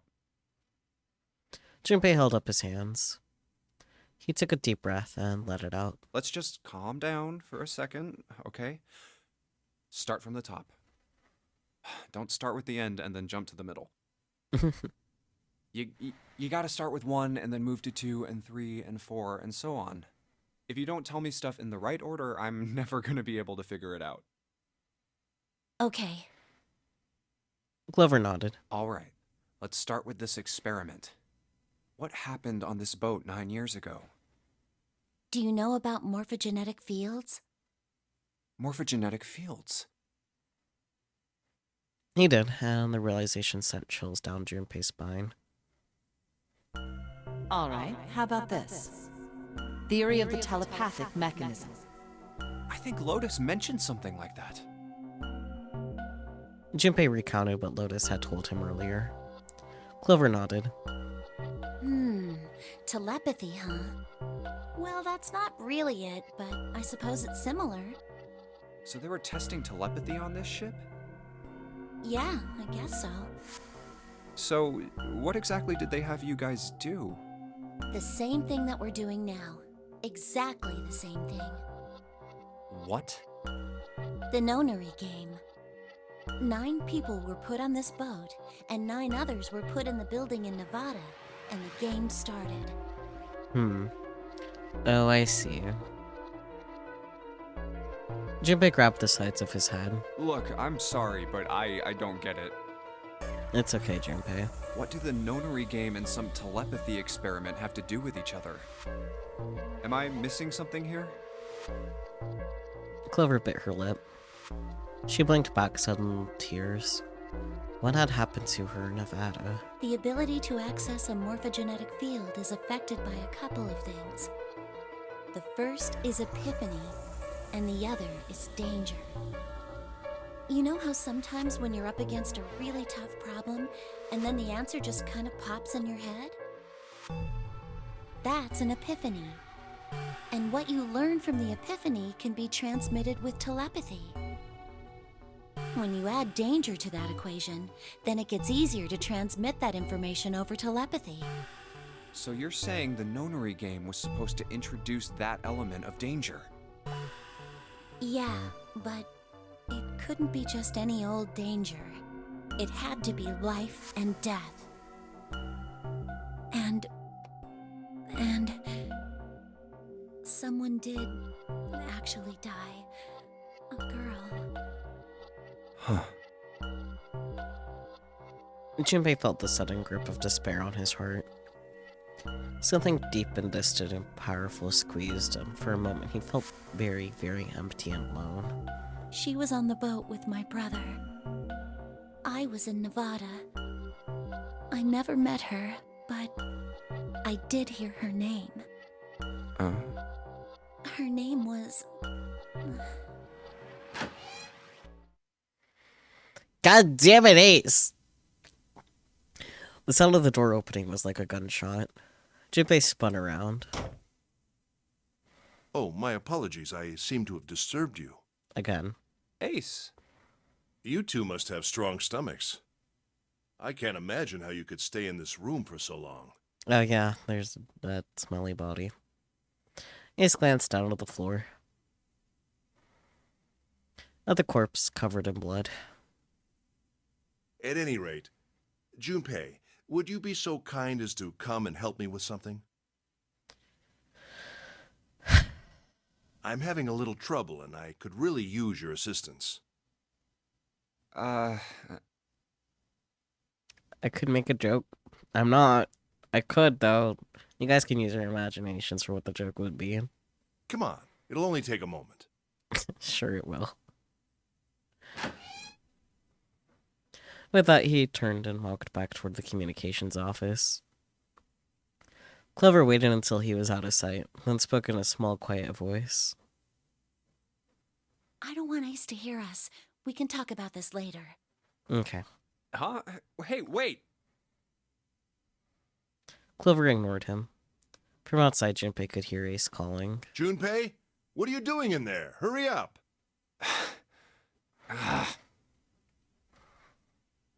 Grumbling to himself, Junpei stomped off toward the communications office.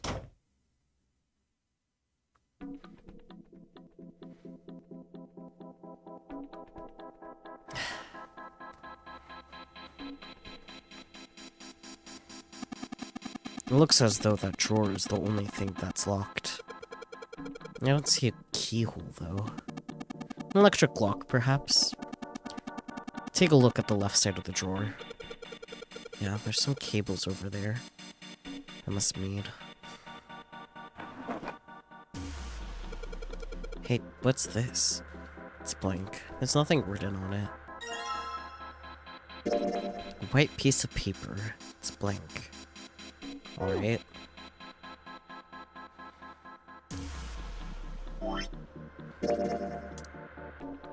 No, okay.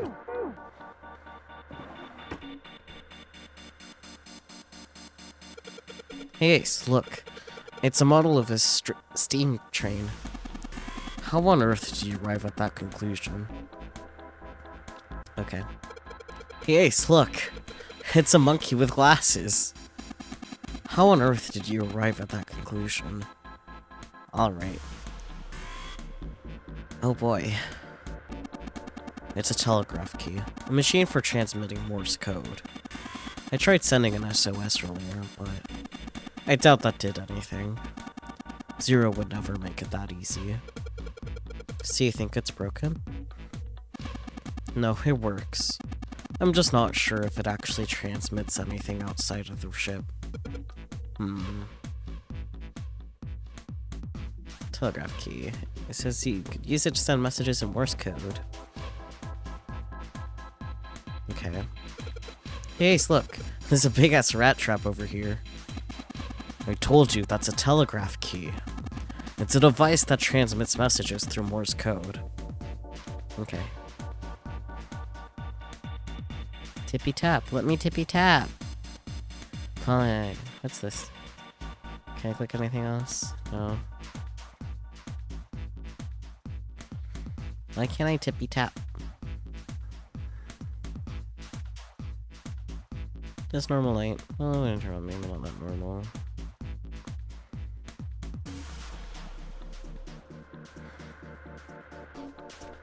You already know what Ace's deal is? Yeah, he's a fucking freak. A clock mounted on the wall. The hands aren't moving. A little surprised that the time is wrong then, I suppose. And there's nothing on the back.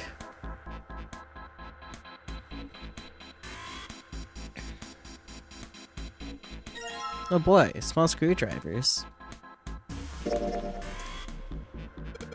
Alright, screwdriver ought to make short work of this music box. Cylinder!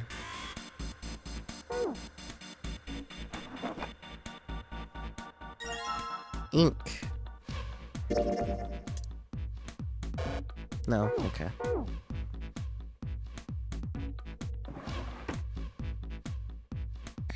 It's an old telegraph machine.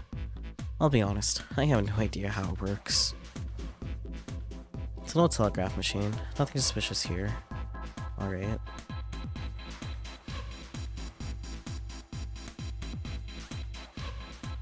There's this pair of headphones on the desk. An early communications device, most likely used to transmit a radio signal of some sort. I experimented with it earlier, but to no avail. I imagine it's broken. Nope, not that.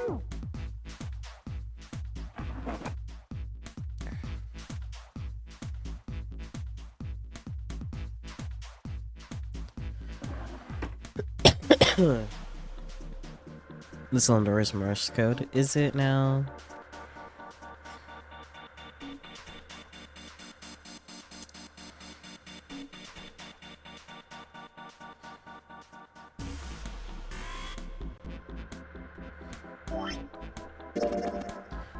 It looks to be a cylinder for a music box. There are a number of pins and some pieces of metal that look rather like fans attached to it.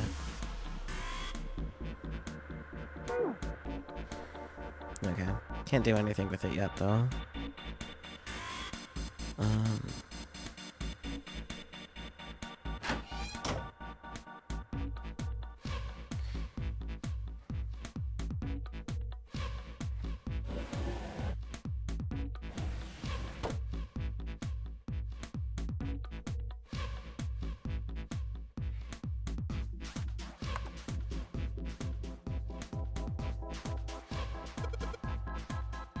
Hey, isn't this the door on the screen so the one right behind us? You're right. So whatever that camera sees is sent to the screen in real time. I wonder if that means something, you know?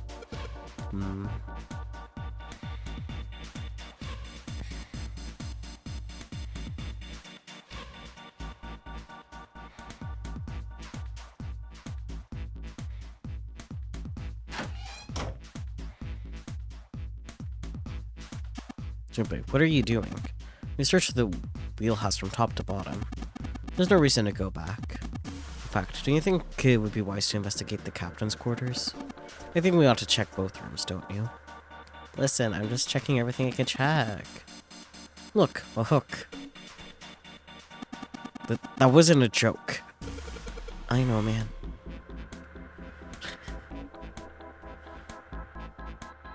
I mean, I figure I can do something with it, but I don't know what. Not yet, anyway.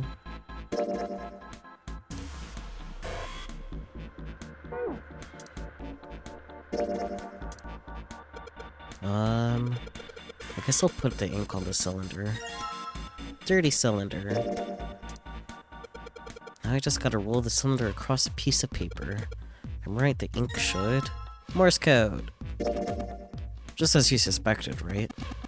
Now you have a pattern of dots and lines on the paper. I imagine it's Morse code. These dots and lines are the dots and dashes of Morse code. Time to write shit down.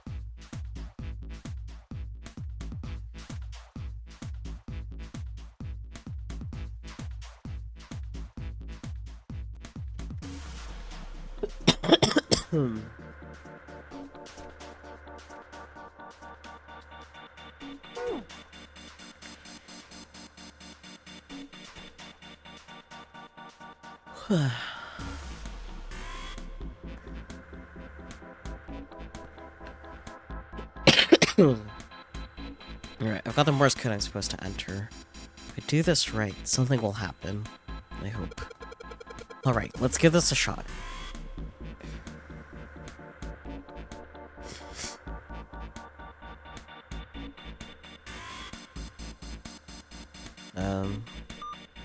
Okay.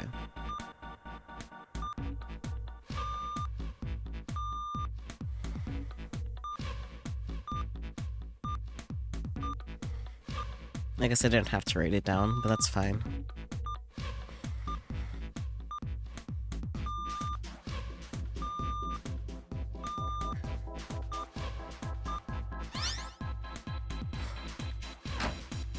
Wowee.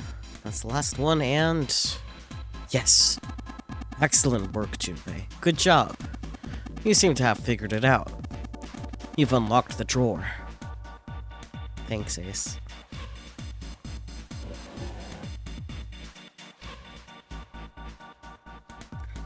The red file laid in the drawer. Junpei reached down and picked it up. Looks like there's something on the cover. ALLICE. Oh, hey. All ice. Or Alice. All ice. Mm-hmm. Alice. Yep, that's what I did. I can't be doing this, Junpei. Does this mean... Yes. Junpei couldn't hold back. He had to know what was in that file. Each page was covered with strange characters. They looked like tiny drawings of birds, snakes, insects, horned animals, wings, and even kneeling humans. There were many pages in the file, and each was full of these strange symbols. What the hell is this? Hieroglyphics. He didn't realize he'd spoken out loud until Ace looked over at him. They are hieroglyphs, a form of writing used in ancient Egypt. Ancient Egypt? Mm-hmm. That's right. Can you read them? Of course. Of course, he says. I can't. Thank What would you. make you think I could? I don't know if you're old enough. What the hell? Junpei flipped through a few more pages. It wasn't just one or two pages that were covered in the strange symbols. Every single page was covered in them. Whoa, the whole thing's like that. Shocking. Trying to read them was pointless. 35 equals Z. Is that what the Morse code is supposed to be? Huh? I don't know what you're talking about, Spooky.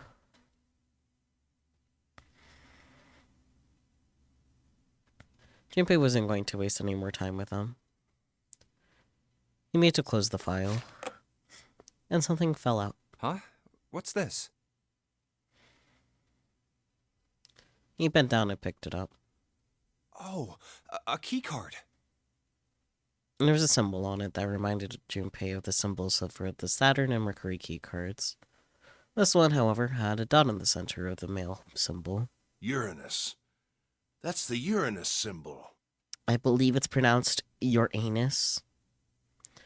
Junpei looked over to see Ace examining the card. In addition to the Uranus symbol, there were 3 words engraved on the card as well. Something's written on the bottom. Bottom deck library. This must be the key to the library, then. Shocker. So it would seem. Bottom deck library. Oh. Junpei remembered something he'd heard from Seven when they'd been in the chemical closet. Seven said something like...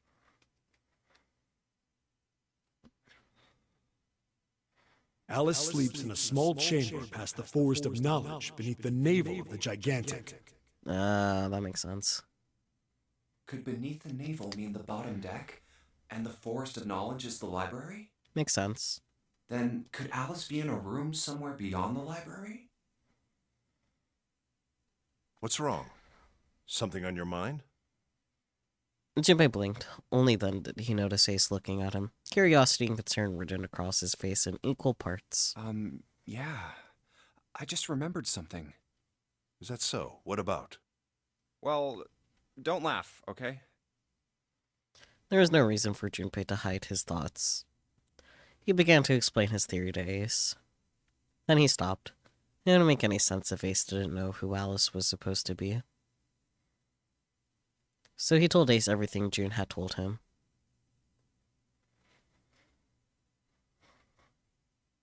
The Egyptian priestess and Ice 9. Interesting. And the woman who wouldn't melt, who was recovered from the Titanic disaster? They called her All Ice, which eventually turned into Alice. And she was purchased by an English millionaire who called himself Lord Gordain. According to Seven, this ship is where he hid Alice. And you think that he hid her in a small room, beyond the library on the bottom deck? Yeah. Well, I mean, it is just a theory. He stared off into the distance, his hand slowly and absentmindedly stroking his beard. After a few moments, his hand stopped. He turned slowly to look at Junpei, and his brows drew together. Junpei, have you ever heard of the term CAS? Cass? It stands for Cells Alive System. It is an advanced technology for freezing and preserving organic matter. Put simply, it is a technique that allows one to freeze things without the formation of ice crystals. Normally, if you freeze something fresh, water within its cells expands as it crystallizes, damaging the cell membrane. CAS, however, works differently. The object to be frozen is supercooled using magnetic fields, and then frozen instantly and uniformly, giving ice crystals no time to form. It was originally developed for the preservation of food, as an alternative to the normal freezing process. Now, however, there are rumors that it can be used for other things. What do you mean, other things? Well, there are obvious medical uses, but perhaps also space travel. Space travel? Are you serious? Surely you've heard of suspended animation, cryogenic freezing? It's a fairly common idea in science fiction books and films. People are sometimes frozen for especially lengthy journeys through space. That was when Junpei understood what Ace was suggesting. Whoa, wait a minute there. Ace looked at him and raised an eyebrow. Are you saying that Alice was frozen using that CAS thing? Well, I'm sure the possibility is quite low, but It is a possibility. If this special ice you call Ice 9 does indeed exist, and casts were used to freeze her into that sort of ice instantaneously. You think she could be alive? Well, I can't say for sure, of course. I'm only talking about possibilities. The melting point for Ice 9 is 96 degrees, right? If she were put somewhere where she could reach that temperature... That's nuts. Are you really saying she could have defrosted and started walking about? You're quite right. It does sound unbelievable. But if she had, then we would have an explanation for the man we found dead on the floor. You mean the guy dressed like a captain? Yes. He was dead when we found him. Clearly, he was murdered. But if he was murdered, then by whom? It couldn't have been one of us. That would be impossible. In order to enter the captain's quarters, one must first open door 1. That door that requires the Earth key prevented us from accessing door 1. Who was it that opened that door?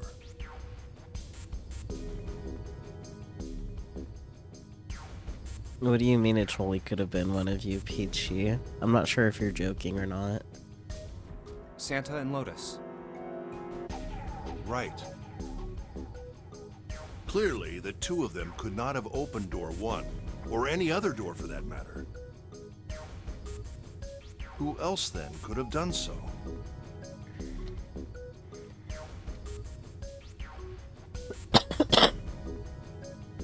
Junpei thought for a second. Nobody.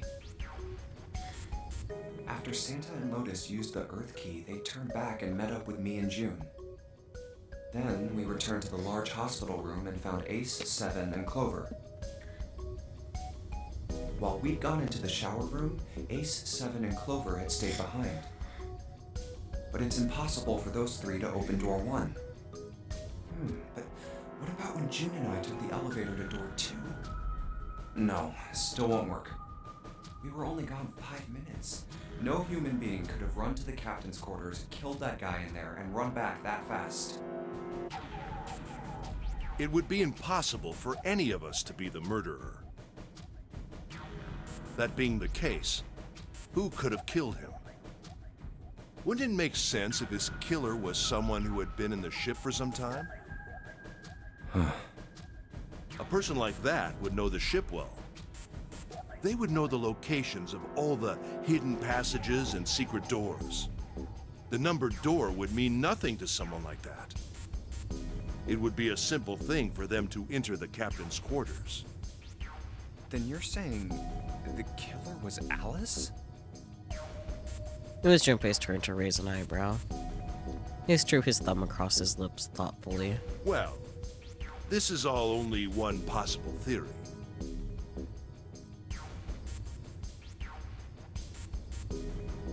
All ice. Alice. Is she really somewhere on the ship? Junpei had only one clue. The keycard in his hand. Maybe this card will give me access to the Forest of Knowledge. And the big mystery. What could be there beyond the Forest of Knowledge? Anyway, whatever. It's gonna have to wait. I can't do anything right now. I'll come back to this later. He gripped the keycard tighter and shoved it deep into his pocket.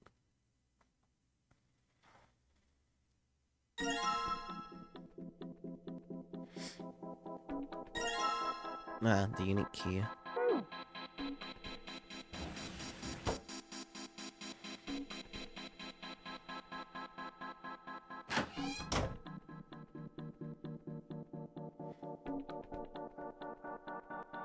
The control panel for the electronic lock. Looks like it's got a keyhole in the bottom right. Maybe the key I got earlier. Sweet. Just had to put that key in and now it's on. Junpei, look. There's a minus sign on the screen. There's 8 of them. That probably means we've got to put in 8 digits. Do you think you can figure it out? You said 35s earlier, right? Spook.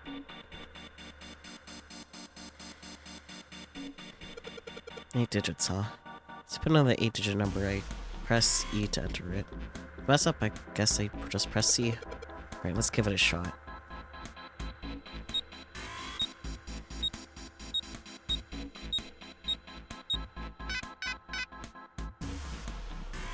Nope, okay. 35 equals Z. Okay, never mind. Huh? What's the pass? Oh! Okay, so 35 equals Z. Oh, I know what to do.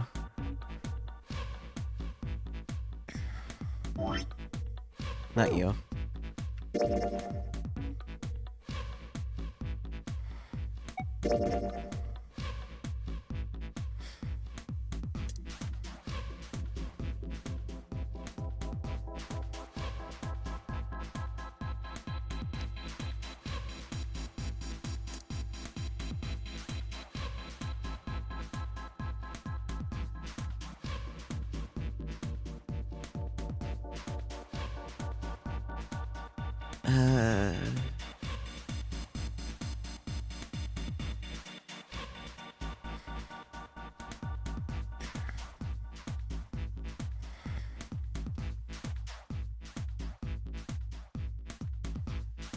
Okay, so the first number is definitely going to be 35 because we know it's supposed to be 0. E in hexadecimal is 14. Have to figure out what R and L are, and that's gonna be difficult because they're further in the alphabet.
No? Okay.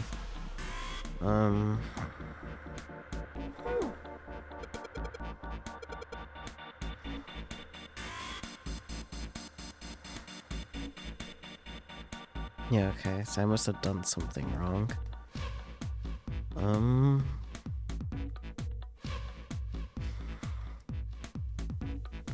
Because 35 equals Z.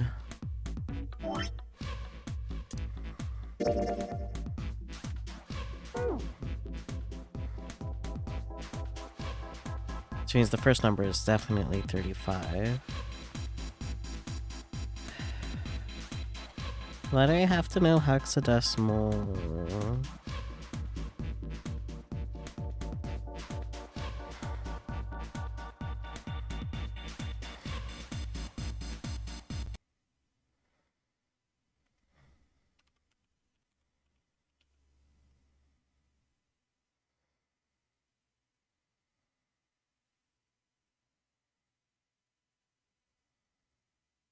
Learn math or perish? Fuck you.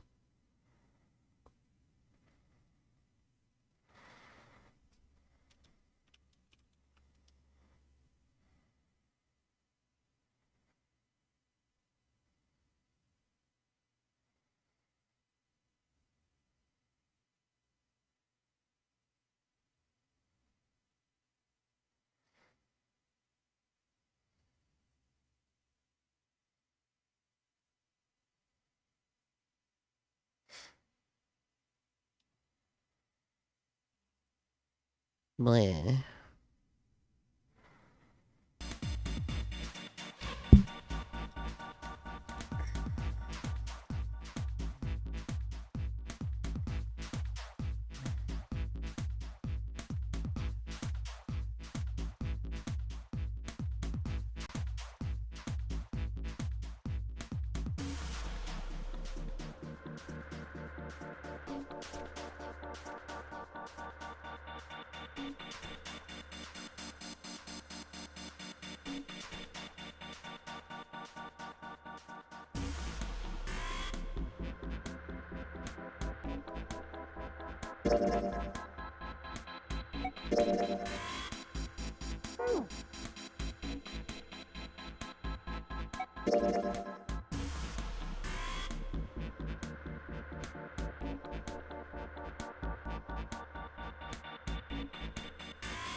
There we go.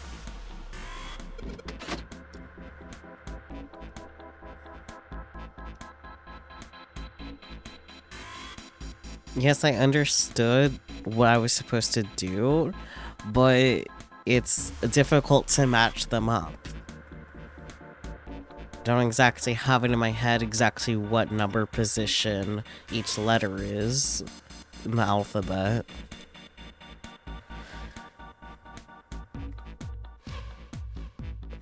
Yes, it worked. Good job, Junpei. Excellent. You seem to have unlocked it. Good work, Junpei. Alright, let's go.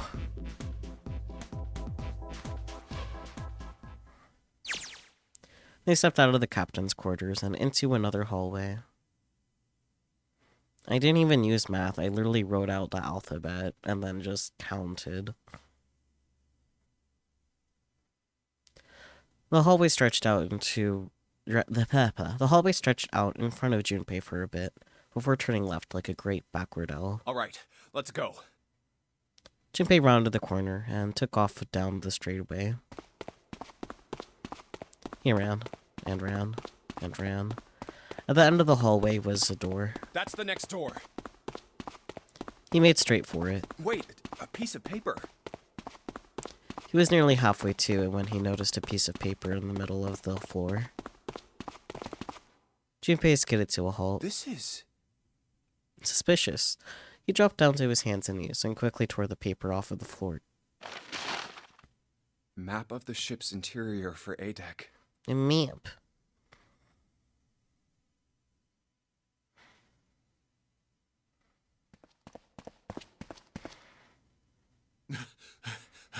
What's wrong? Ace, slightly slower by virtue of his advanced age, had finally caught up to Junpei. I found a map for this floor. He showed Ace what he had snatched from the wall. He looked at it long enough to determine what it was and nodded. I see. With that, he began running again, past Junpei. Well, that was anticlimactic. Yep. I should keep this, though. Junpei shoved the map into his pocket and got up to follow Ace. But something stopped him. Hey, where's Clover? Clover, stop disappearing! He turned around. Clover was nowhere to be seen. Damn it, what the hell is she up to?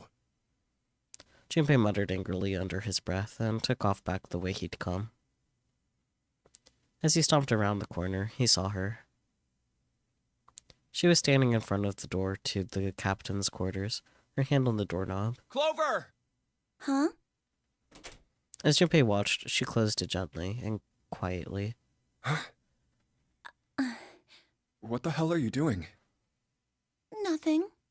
What do you mean, nothing? Clover had unconsciously put her hands over the pockets of her jacket, as if trying to hide something. What the hell is that? What? You've got something in your pocket. What is it? Oh, this? This is... a note. A note? Yeah, I found it in the pocket of the guy with the captain's clothes. Interesting. It said something about the darkness of the sinister hand or something. What the hell? Let me see it. No, not right. But Junpei wasn't going to get to see it. From the other end of the hall, he heard Ace's voice. Hey, Junpei, Clover! What are you two doing? Hurry up! He's getting mad. Clover shrugged. I'll show it to you later, all right? Come on, we gotta hurry. Before Junpei could protest, she was gone. Around the corner and off down the long stem of the L. No. Junpei was curious, but there was something else that bothered him. From the look of that pocket, it doesn't particularly look like just a note. Jeez, what are you thinking? I mean, to be fair, Ace also has another bracelet, so, you know, just balance. For crying out loud. Junpei did his best to convince himself that it would make sense later, and ran off after Clover.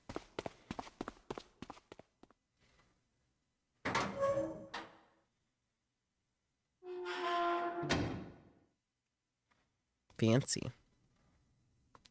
Junpei pushed through the door and found himself in a large room with a large set of stairs. The big stairs. So this is where it ends up. Just like it says on the map. It was just what he'd expected to see after reading the map. His icy after reading the map himself meant that Ace had probably realized the same thing. Ace, did he head down? He put his hand on the handrail and leaned over to look down. Oh, there he is. Look, the 4 others are there too. Oh boy. And not just Ace. Santa, June, 7, Lotus as well. Really? Let's join them.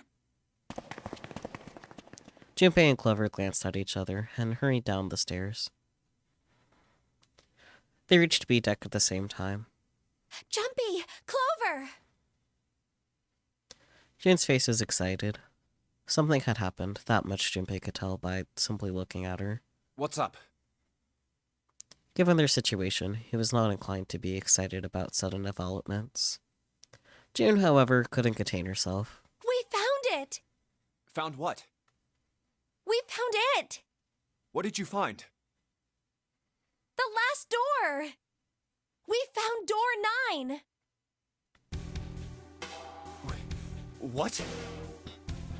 Come on! Just follow us! We'll explain on the way! Okay. 7 turned and jogged off down the stairs. Well, if that's the case... Wait for me. We should get going as well. The rest followed. Jumpy! We finally made it! The relief and excitement in her voice echoed what each one of them felt. Yeah, it's finally time. Junpei wasn't quite ready to believe they'd really done it. At least not just yet. Still, if everyone said that it was door 9, then it probably was. We've reached the end. He could feel his heart racing. A mixture of anticipation and fear ran through his veins, and he could feel his legs shaking.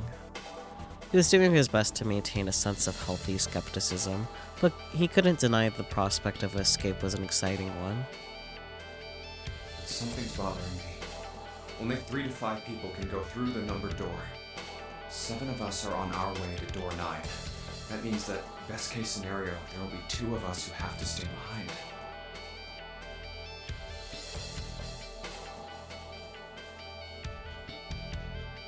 Does it mean that? 2 people. Is there a way? Junpei looked over at the clock. 4:30. We've only got 90 minutes left. I've got no time to wonder about it now.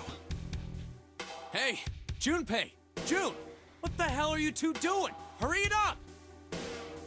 Santa's voice jolted Junpei out of his reverie. Let's go, Jumpy! Jin took off down the stairs, jogging as quickly as she could. Yeah. Junpei followed.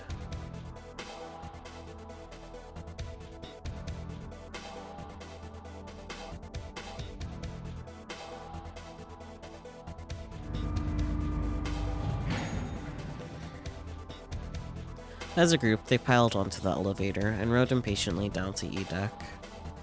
It looked familiar. There was a metal grate between the 2 elevators. 7 grabbed hold of it and began to talk. I know I told you I'd explain it earlier, but honestly, there ain't much to explain. After we split off from you guys, the 4 of us got into the elevator on the left, and that took us to the other side of the grate. After that, we headed down another hallway. It took us toward the bow and eventually to the number 6 that you 2 found earlier. We opened it and kept going.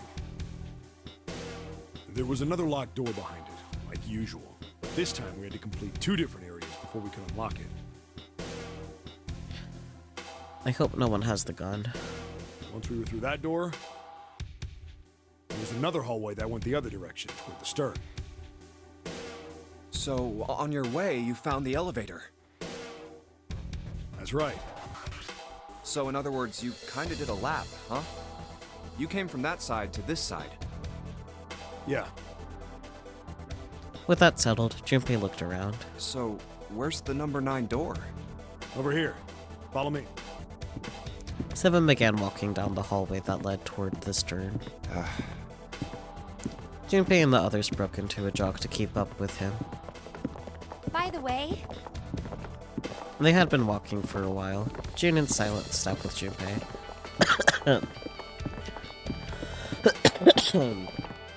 When she spoke. you know, it's because of Santa that we're all here right now. Huh? That all 7 of us are going to door 9. What? You don't get it? Santa, 7, and Lotus. What's their digital route? 3 plus 7 plus 8 equals 18. 1 plus 8 equals 9. 9. It's 9. That's right. They could have just left me behind and kept going if they'd wanted to. But they didn't. Yes, because Santa wouldn't let them. He said, we can't leave June and the others behind. That's why we went looking for you guys. And then you got on the elevator and went back to the central staircase. That's right. Well, I wouldn't have called that one. That Santa would be the one to stick up for you. Junpei felt his eyebrows knit as he considered that. Oh, don't get me wrong. Perhaps June had sensed Junpei's concern. I don't mean that Seven and Lotus said they wanted to leave me behind. We were just talking about it, and Santa objected to it first. Is that so? Junpei was about to respond when Seven suddenly stopped. We're here. In front of them stood a door. So, is this... I'm curious. If they did just go ahead, could the rest of them go through the other door? So it'd be Ace, Clover, Junpei, and June, right? No, not quite. Unless they had Snake. Interesting. Yeah. Junpei couldn't see Seven's face, but he could see him nod. There's no other place for us to go. Nope. Just look around. There would be too many of them for that, though. Yeah, because only 5 can. There's a big old iron wall at the end of the hallway.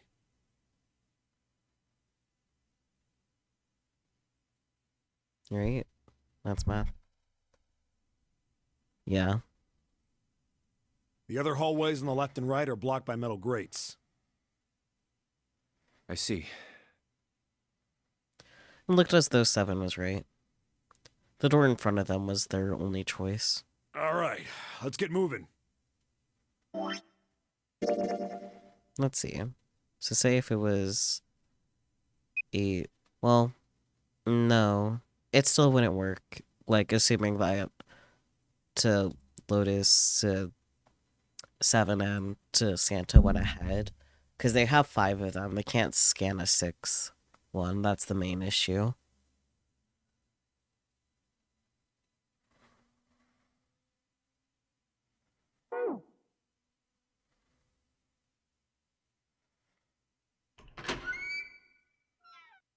He pulled open the door and walked in. Junpei took a deep breath and followed.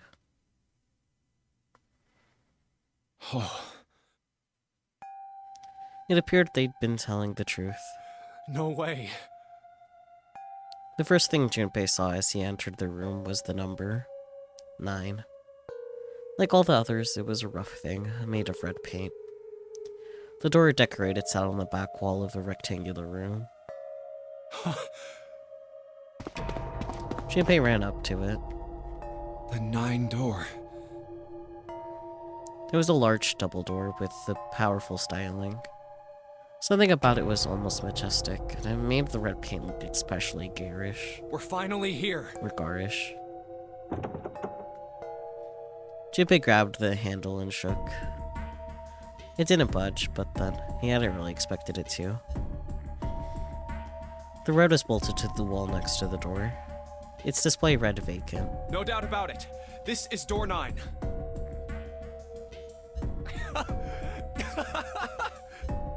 Oh, finally! This is the last. Junpei felt a flood of emotion wash over him.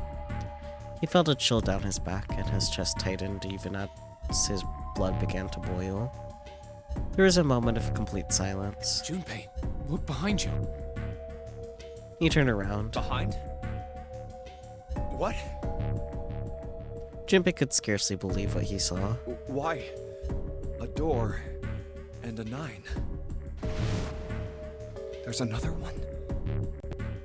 Hey, what the hell? What the hell is going on here? His words came slowly, and his brain struggled to understand what he'd seen.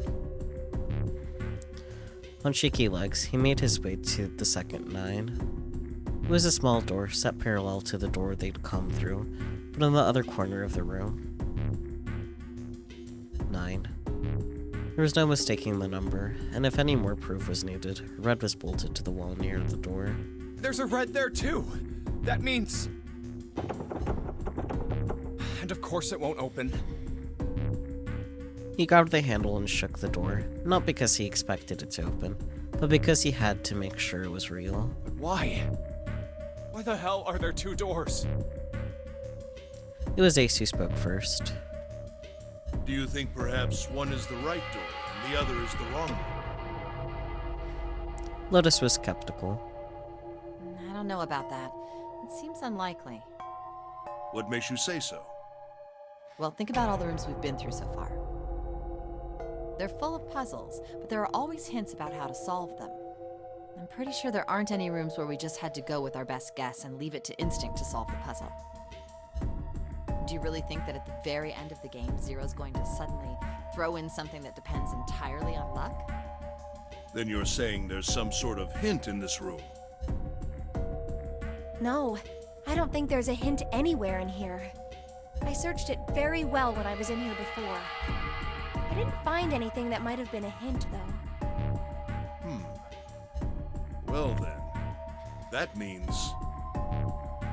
Yeah, both of these are the right door. I mean, if you think about it, Zero never actually said there was only one door with a 9 on it. It is hidden, but an exit can be found. Seek a way out. Seek a door that carries a 9. Junpei began to mutter to himself. So if there are 2 number 9 doors, if we split it up right? That's not gonna work.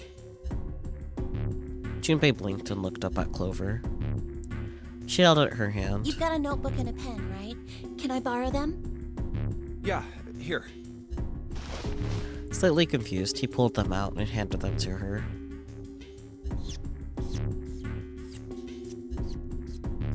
Look at this. Clover opened the notebook to a blank page and set it down on the desk. Everyone else gathered around her and watched as she wrote down a series of numbers.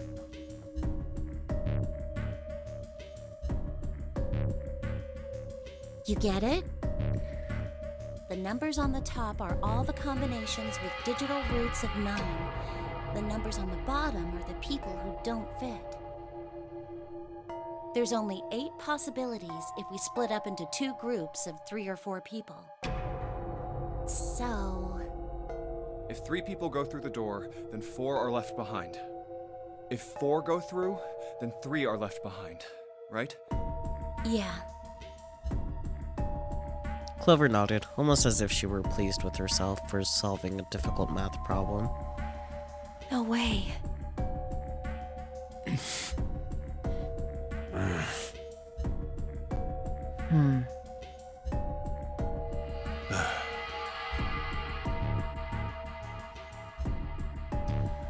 So guys, what if hypothetically you had the 9 bracelet and another bracelet that adds to 6? What are the chances then? I don't feel like doing that math, so I hope the game does it for me. The room went very quiet. Silence lay across everyone like a thick, heavy blanket. No one spoke. Their faces were blank. Come to think of it,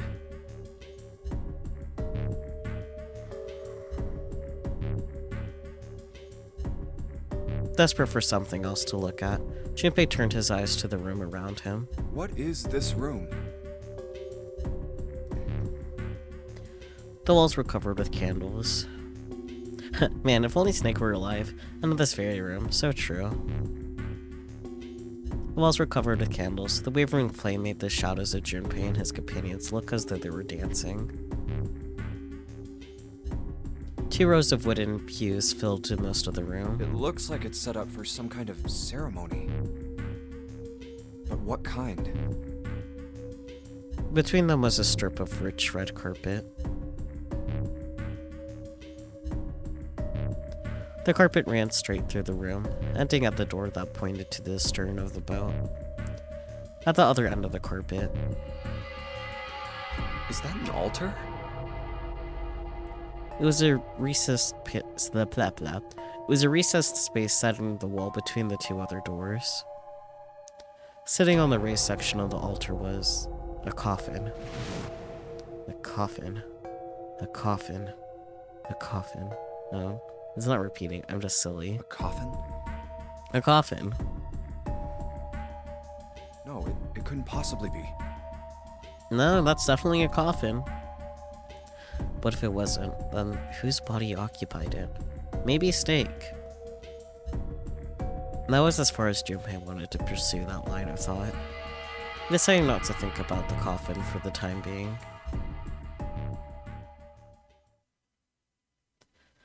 At that moment, Seven spoke. That was an edge of humor to his voice, but it was forced.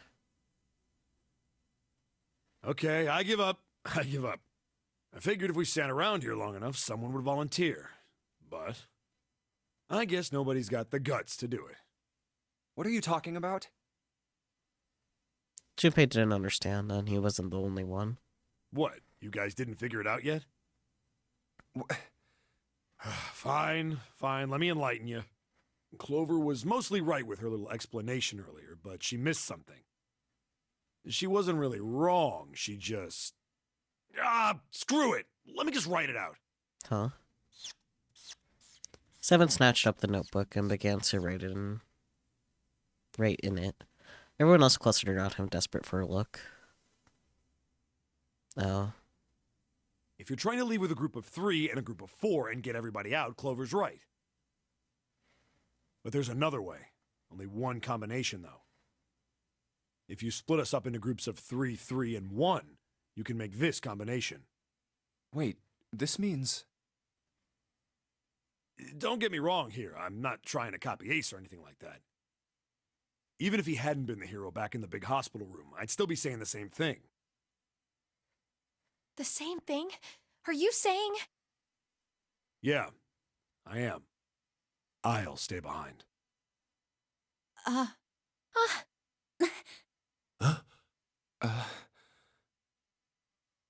Why are you acting so heroic all of a sudden? Are you some kind of idiot? Lotus was the first to speak. That in itself was a little strange. She'd reacted much differently when Ace had volunteered. No, I am completely against this. I'll be goddamned if I'm gonna have to owe you for getting out of here. The rest of them began to speak, all at once. I'm against it too. I didn't want to leave Ace behind, and I don't want to leave you either. I don't like that idea. There's gotta be other options.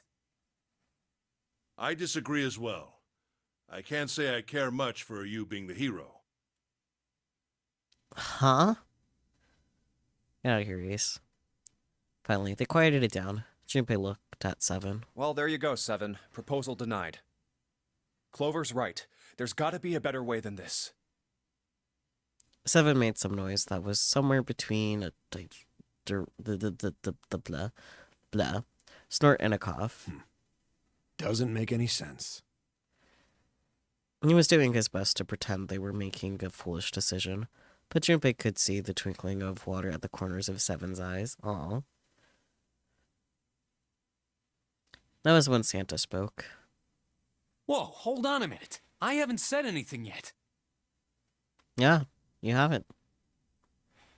Until then, Junpei hadn't realized that Santa had stayed quiet for the whole discussion of Seven's fate.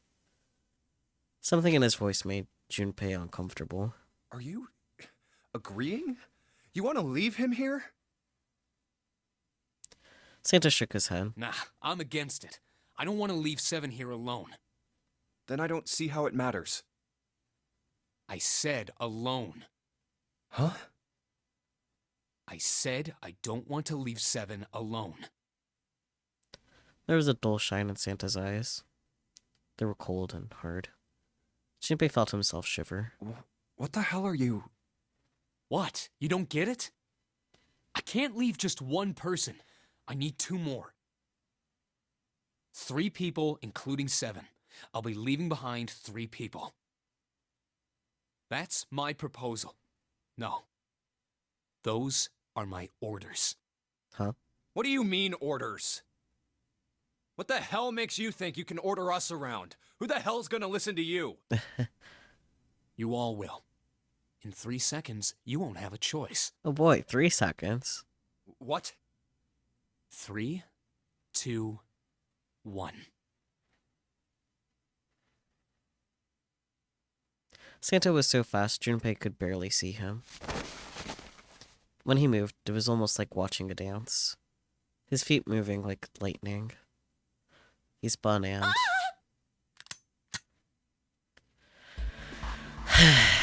God damn it. Knew someone had the gun.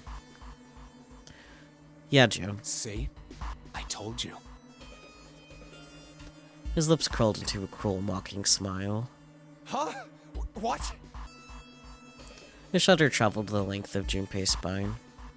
His chest froze, and he could feel his breath go stale in his lungs. Nothing made sense. Junpei felt as though his head were about to explode.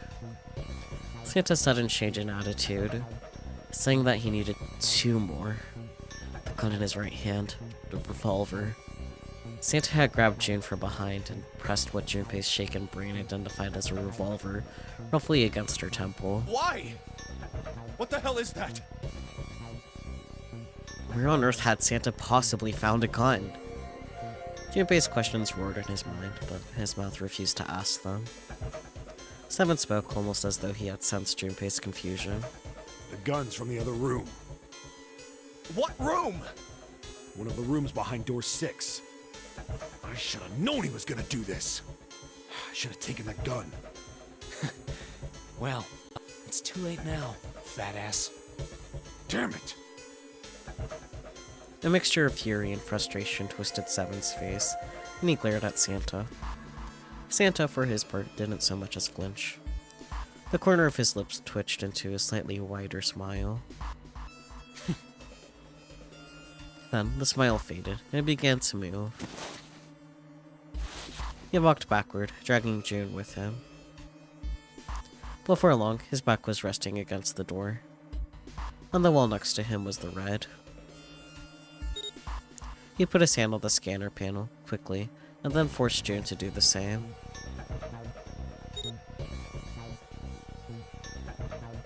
Now, time for you to start following my orders. Ace, Lotus, congratulations! I've chosen you to come with me. Put your hands in the red. 3 + 6 + 1 + 8 = 18. That was what Santa had meant when he said he needed 2 more. Hey, you deaf? I gave you an order. Santa's eyes narrowed to slits. He glared at Ace and Lotus. They stayed frozen, like deer caught in the headlights of an oncoming car. Right, fine. I didn't want to waste any bullets, but you guys just don't get it. No sooner were the words out of Santa's mouth than his hand twitched, and the gun roared. A section of the floor exploded, scattering wooden splinters across the floor. A thick plume of smoke snaked out of the hole in the floor. There could be no doubt that the gun was real and worked. He really shot it? But why? Santa, why are you... Clover's voice spoke of betrayal and disbelief. Santa, I thought you were one of us. I thought we were friends. What? You knew about the leaf words and the 4-leaf clover. Santa's cheek twitched, almost imperceptibly. Words! What the hell is that shit? I've got no idea. You're lying! Shut up! Just shut up, you stupid bitch! You want me to put a bullet in your fucking head? Flecks of spit flew from Santa's mouth, his face twisted with rage. Clover recoiled, her eyes wide. When she spoke, her voice was very small. Santa. He snorted, then shook his head vigorously, and turned to face Ace and Lotus. Alright, assholes. What are you still standing there for? get over here and scan those bracelets. I don't have all day. Oh, what's the matter? Your hearing's starting to go? Going senile, maybe? Ace and Lotus still didn't move. It almost seemed as if they couldn't move. June's face was pale behind Santa's arm. Her eyes were wild and her chest heaved with every quick breath, like an animal cornered by a predator. Junpei's mind worked furiously. What were they going to do? Then he realized something. There was nothing they needed to do. There was nothing to debate. That's it. June's safety was the first priority. That much was obvious. Doing as Santa had commanded meant that she would be safe from at least 2 threats. She wouldn't be shot, and she would leave the ship alive, along with Santa, Ace, and Lotus. There was only one thing for Junpei to do. It's the only way. He turned to Ace and Lotus. Please, go. Huh? No way. Jumpy, what are you saying?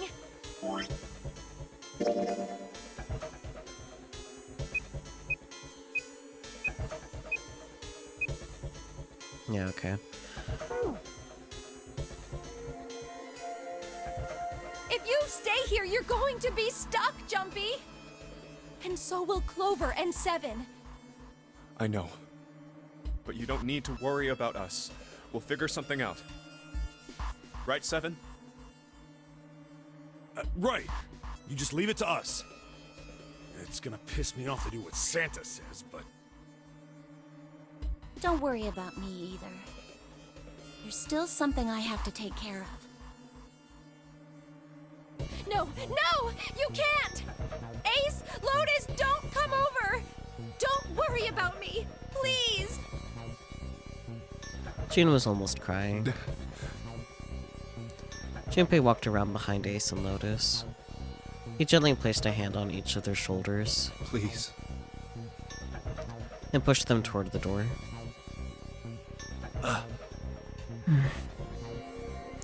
They almost stumbled, then righted themselves and took another step, and another. They turned around, and Junpei nodded. Go.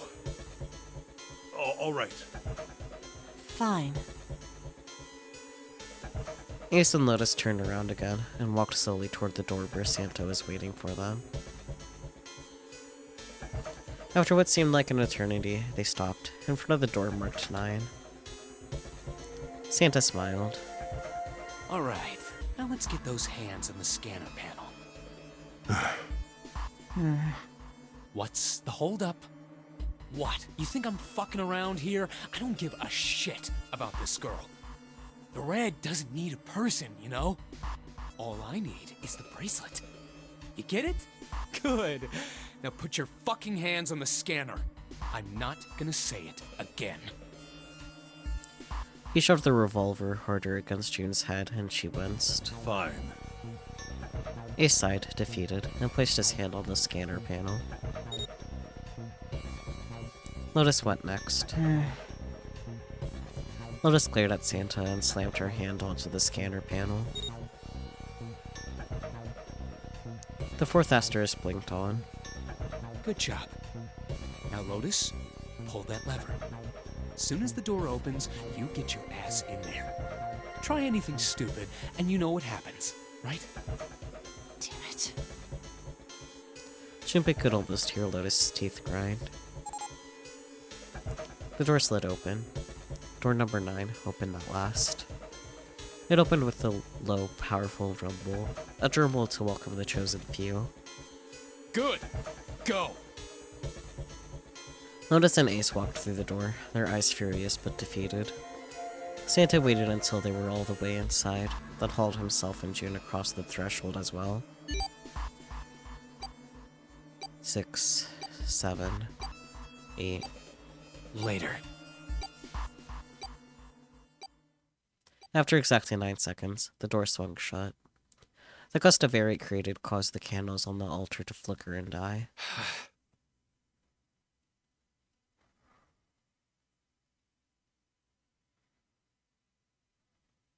The room fell silent. Junpei, Clover, and Seven had been left behind.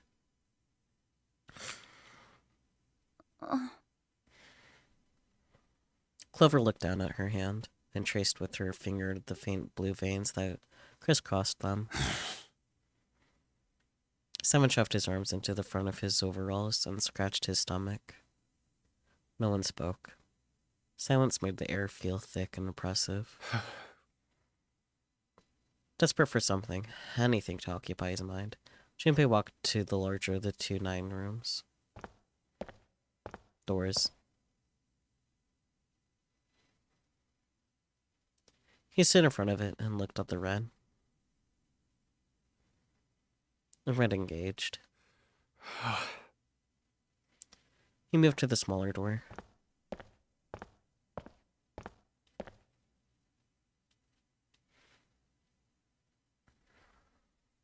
The red read vacant. The digital root of the remaining people was 7.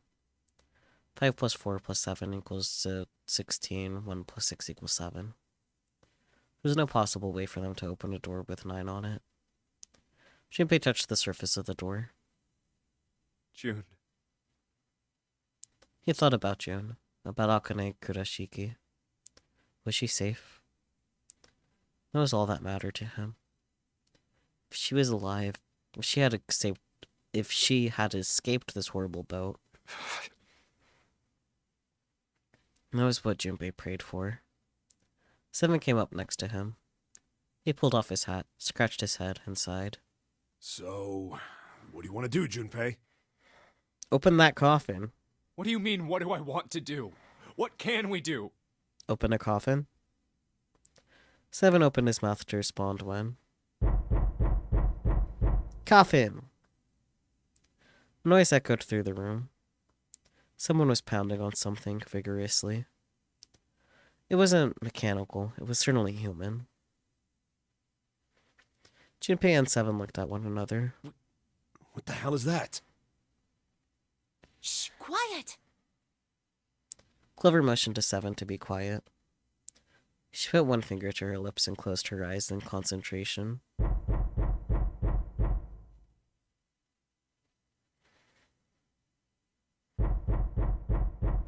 The 3 of them listened, trying to determine where the sound was coming from.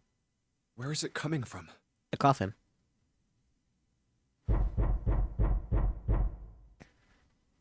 Could it be? Yes. Hey, I think it's coming from this coffin. Wow. You're right! Let's open it. But how? What are those muscles for? For show? You're telling me to force it open?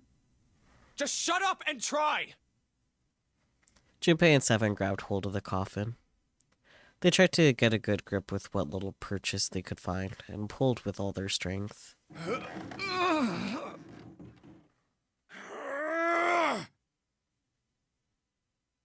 Damn it! Man, it won't even budge.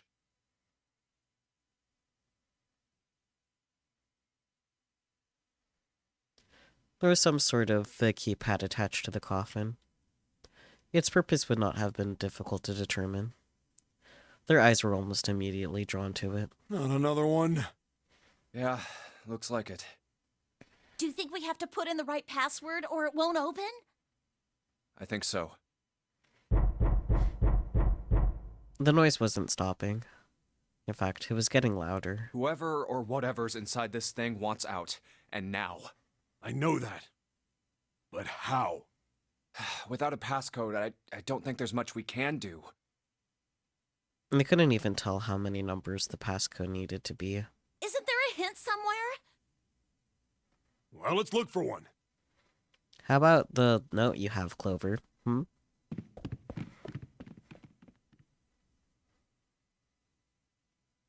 Unfortunately, there didn't seem to be anything near the coffin. How about in Clover's pocket? Clover ran to examine the pews, and Seven investigated the desk, but they turned up nothing. Ugh, there's nothing here. Not making this easy, are they? The sound still wouldn't stop. It wasn't a noise that belonged in that room.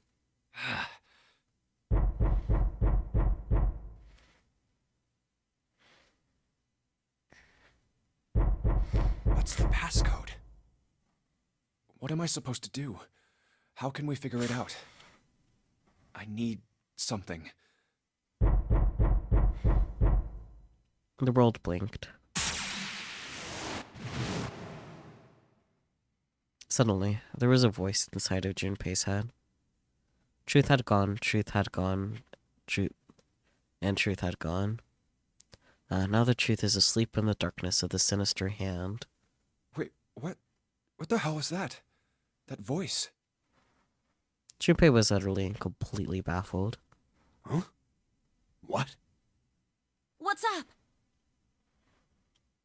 Seven and Clover ran over to him, but Junpei didn't know what to tell them. Huh? If he had told them he had heard a voice, they'd laugh, or worse, think he was going insane. So all he said was... Oh, nothing. He cleared his throat a little too loud, and looked pointedly down at his bracelet. There were a pair of small buttons protruding from either side of it. Junpei. He pressed the buttons. Truth had gone, truth had gone, truth had gone. Right, left, right, left, right, left. That was it. 1, 4, 3, 8, 3, 4, 2, 1. 8 numbers blinked on and then off on the bracelet display. Junpei checked one last time.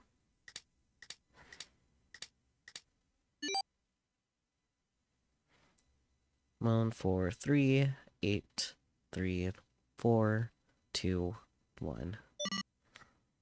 1, 4, 3, 8, 3, 4, 2, 1. Huh? Huh? Hey, what the hell were those numbers? Oh my gosh, are those... Huh. Junpei didn't answer. He simply walked straight to the coffin.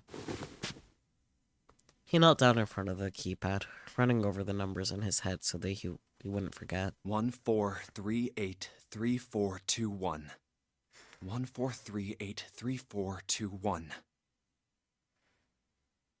With trembling fingers, he punched them in.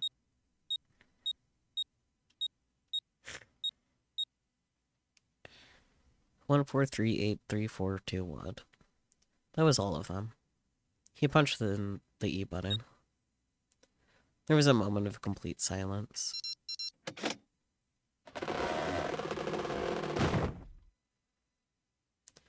Then there was the sound of the coffin lid unlatching.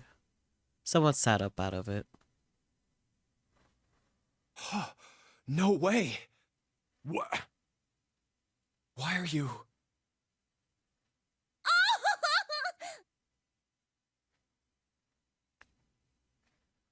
Oh?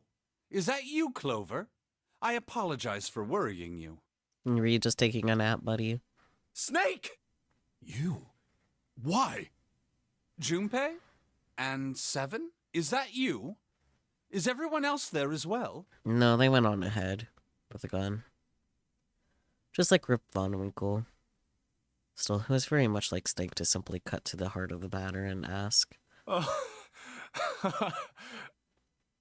Jeez. Junpei and Seven shared a wry smile. Clover's eyes were filled with tears. You're back! With a cry of joy, she leapt into Snake's arms. No. Gently now. My body's still a little weak. Oh, you're back! Clover looked like nothing so much as a lost child who had finally found her home. She cried and cried and cried. Her eyes were red and her nose was running.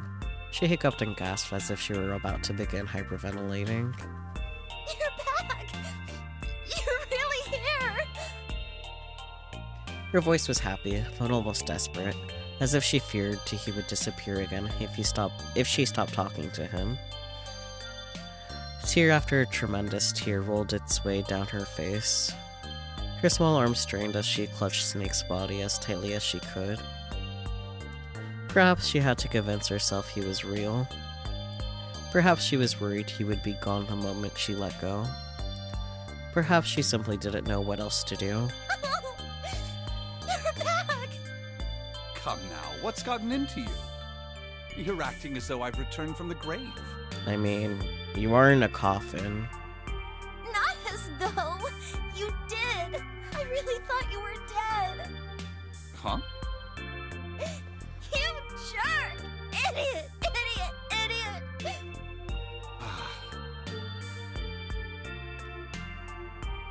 Clover broke into sobs so great she could no longer talk. It was a touching reunion between brother and sister. Even though Junpei knew they had little time, and every minute they waited was a Snake minute. is the Messiah. Praise him and all of his glory. Thank you. Even though Junpei knew they had little time, and every minute they waited was a minute they wasted, it felt cruel to pull them apart. Junpei and Seven sat down on one of the pews, waiting for Clover to calm down before explaining to Snake what had transpired.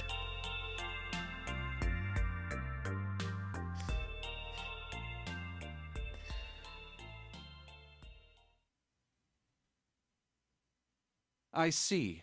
I believe I understand things rather well now, thank you. I'm gonna be right back real quick.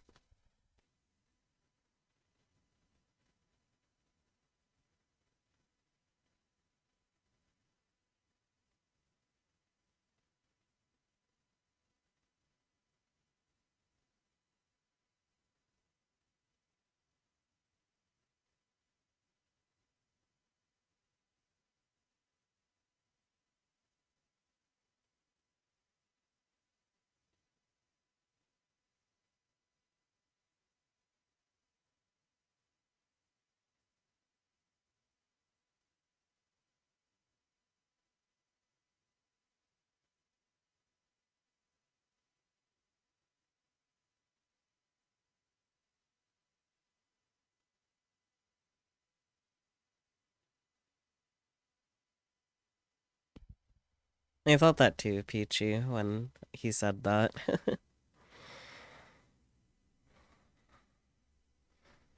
In the shower room, there is a dead body wearing my clothes. Because of that, you thought that I was dead, correct? He had quickly and neatly summarized the events of several hours. Yeah. Junpei nodded. You also discovered a corpse in the captain's quarters, and Santa turned on you here, in this room. Do I have it straight? Well, the dead body in the captain's quarters is a surprise. Sorry, there wasn't a good time to tell you. Don't worry about it. Well then. I've got a pretty decent idea of what happened while I was indisposed, but it's still something of a mystery who did all this, and why. Yeah. The corpse in the shower room that looked like me. And the corpse in the captain's quarters. Why were they killed in the way they were? You don't know? No. Why would I? The guy in the shower room. We don't know who he is, so let's just call him Mr. X. Anyway, this Mr. X is wearing Snake's clothes. But you're wearing some kind of weird robes. That means someone took your clothes and put them on Mr. X. We need to figure out who that was. I apologize, but I have no idea who might have done this to me. I only just now woke up. I was unconscious during all the events you just described to me. They must have undressed me and changed my clothes during that time. Okay, but why do you lose consciousness? When were you knocked out? When we split up to look for the red. Where did they get you? Do you remember? It was a small room in one of the hallways on C deck. What happened? The same thing that happened to every one of us when we were abducted. A canister releasing some sort of gas was thrown into the room. I see. I believe the gas is some sort of incapacitating agent. Then that means it was... Zero. Looks that way, huh? That makes sense because, like, in the safe ending, when we couldn't be safe, um, like, it was made very clear that Zero wants everyone to clear the doors, and if Ace kills if Ace killed, I can words so good. If Ace did in fact kill Snake, there we go, they wouldn't be able to do that. So that's why they made sure that didn't happen. There's nothing else I have to tell you. When I woke up, I was in this coffin. Junpei crossed his arms and thought. Why? Why did Zero make Mr. X wear Snake's clothes? How would that benefit Zero? I don't get it. What the hell does any of it mean? And I have no idea how I got the passcode for the coffin either. Truth had gone, and truth had gone. Where did those words come from? In your brain. Why did I feel compelled to push the buttons on the bracelet after hearing them? Seven had asked him about it while they waited for Clover to finish crying. He had no answer for him then, and he still didn't. All I know is my fingers moved on their own. It was like I did it subconsciously. I don't get it. What the hell does any of it mean? His mind was a maelstrom of mysteries, clues, theories, and more mysteries. He could barely think. Also, Snake and Clover had been subjects in a similar experiment 9 years ago. The ability to access a morphogenetic field is affected by a couple of things. The first is epiphany, and the other is danger. And someone did actually die. A girl. Her name was... There had been another experiment conducted on this same ship 9 years ago, and a girl had died during it. Morphogenetic field theory. The two murders. Switching clothes.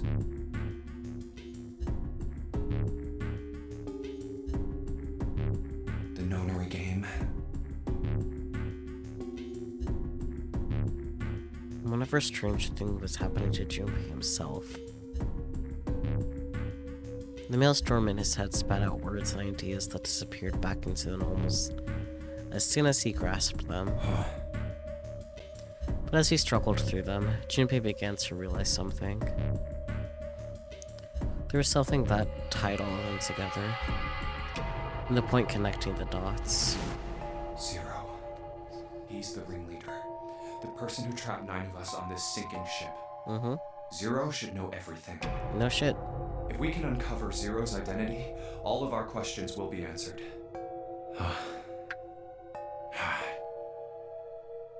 Who was Zero? Junpei had the beginnings of a theory. If you could only test it. Or perhaps... At any rate, we'll have plenty of time to decipher the details later. For now, it is of utmost importance that we escape. Junpei, it was 4:30 the last time you checked the clock, yes? That means we have less than an hour. We must hurry. Hey, how are we gonna get out of here? The 9 door. Isn't that obvious? Through the other number 9 door. Oh yeah, you're right. With Snake, we can open the door. Mm-hmm. Good job. Don't tell me you hadn't figured that out. As they sniped back and forth, Junpei glanced at Snake's left hand. He was wearing a bracelet with a 2 on it. Come on, you gotta tell me these things. I, assumed you'd figured it out. Forget it. Let's just get going. Seven stomped off toward the smaller number 9 door.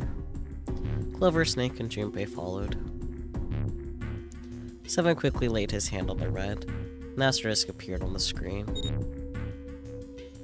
Junpei and the others followed suit and laid their hands on the scanner panel.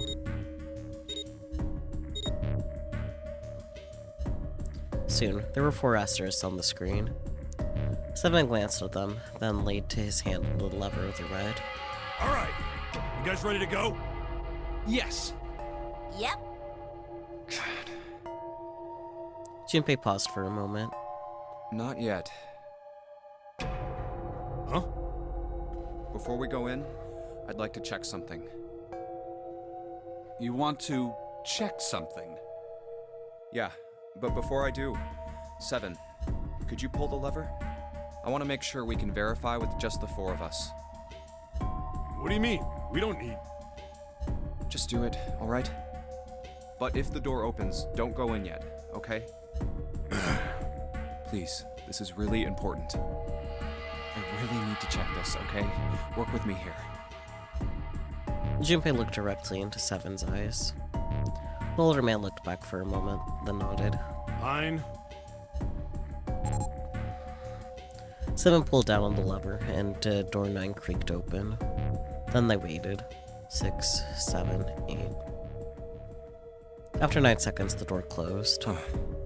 Alright, that means the 4 of us can go into door 9. Uh-huh. So, we knew that already. It's obvious. Obvious. Yeah, you're right. It is. Now, what happens if we add Zero's bracelet? What? Zero's bracelet? Why don't you take it out, Clover? For a moment, Clover looked surprised, but she recovered quickly and stuck her tongue out at Junpei. So you did know I had it. I picked it up because I thought it might be useful sometime.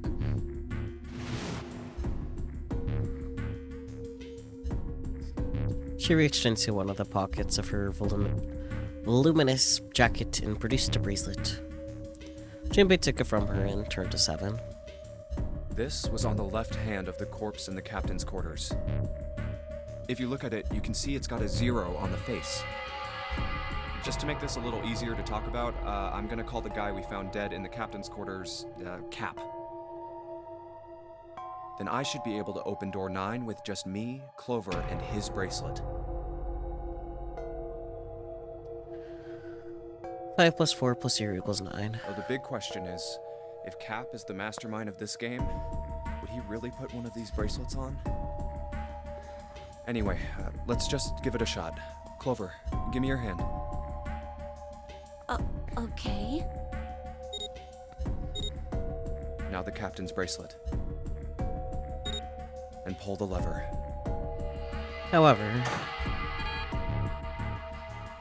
the door didn't open. The Reds display read error. I knew it.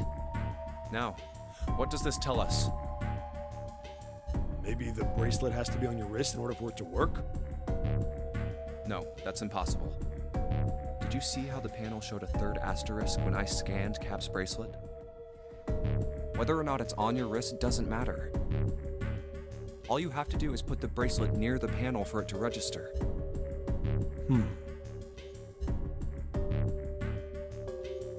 Seven waved his bracelet in front of the scanner panel. Sure enough, a single asterisk appeared on the red. Huh. Looks like you're right. See? So what does that mean? There's only one possibility. That bracelet isn't the number 0. Is that what you're saying? That's right. Then what number is it? Let's find out. Let's find out. Junpei, scan the bracelets with this combination.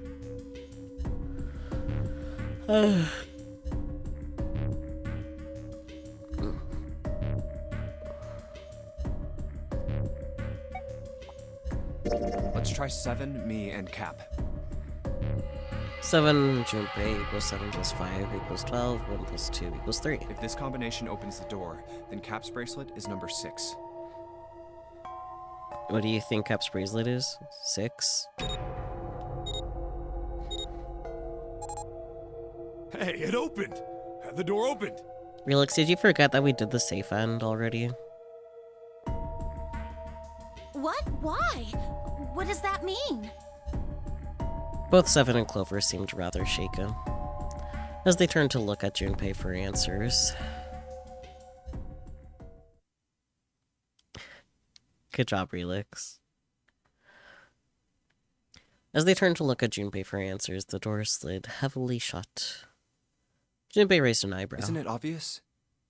Cap's bracelet is number 6. 7 plus 5 plus 6 equals 18. 1 plus 8 equals 9. But doesn't it say 0? So? This isn't a 0. The symbol on here isn't a number 0. It's a letter O. Oh. Huh? Whoa, wait a minute. I don't get it. I don't either. I mean, we figured out that Cap's bracelet is 6, right? Yeah. Does that mean there are 2 people with 6s? Before Junpei could answer, Snake spoke up. There is most likely only one person with a 6. But I don't get it. What about June? Well, this is only an educated guess, but I think June's number was never 6 to begin with. Her bracelet was flipped. In other words, June's real number is 9. But then they wouldn't have been able to get through the 9 door. Would have they? No, because they'd be over 3. That seems the most likely. Does it? Then all this numbered door stuff was just a load of crap? Why would you say that? Because if June is 9, then the numbers wouldn't match up. Clover grabbed Junpei's notebook and began to write furiously in it. Here, look. She says to her blind brother. Junpei leaned over to look at it. List of all the numbered doors June's gone through. I'll let you know what I'm writing, okay, Snake? There you go.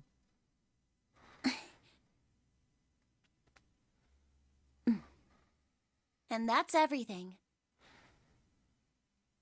I wrote down which door she went into and with whom. And I wrote what all the numbers were. So if you switch 9 in wherever there's a 6, the numbers don't work. If the digital root is 7, then you can't open door 4. If the digital root is 2, then you can't open door 8. Clover, do you notice anything interesting on that list? What do you mean? You're talking about 3, right? 3? Oh, yeah. Santa's been in all of them. Santa's always in the room with her. That's what you're saying, isn't it? If Santa's a 0, then it would work out. Yes, that's right. What about it? That's quite simple, really.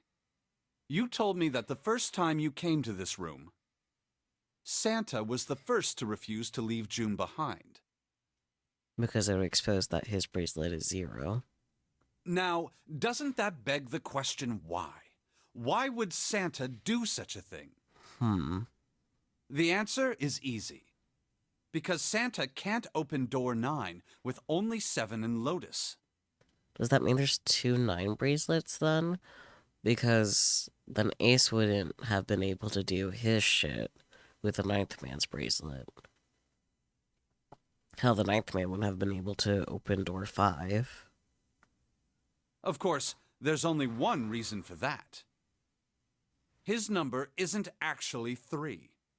Santa's real number... 7? Would you be so kind as to modify my sister's equations? Yeah, sure. 7 took the pen from confused Clover and began to adjust her calculations. This is what you were getting at, right, Snake?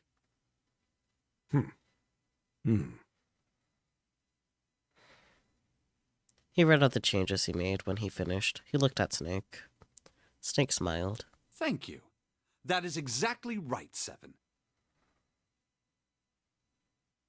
Santa's true number wasn't 3. It was 0. No way. Santa is 0? I mean, I've been suspicious of that since the safe ending, but... And June was 9, not 6.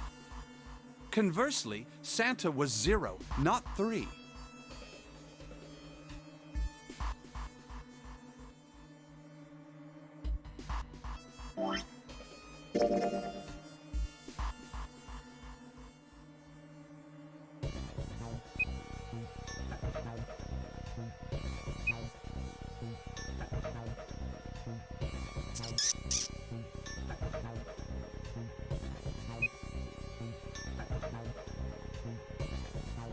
Maybe Ace opening door 3, even with the the quote-unquote 9 bracelet makes sense.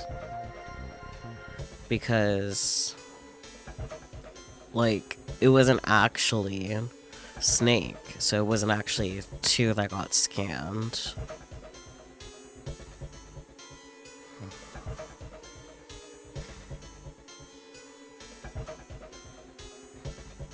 So, like, since that easily could have been covered up too, and that would have added more importance as well for Snake not going through the door. Because that would have uncovered that Ace actually had the 6 bracelet, not the 9 bracelet.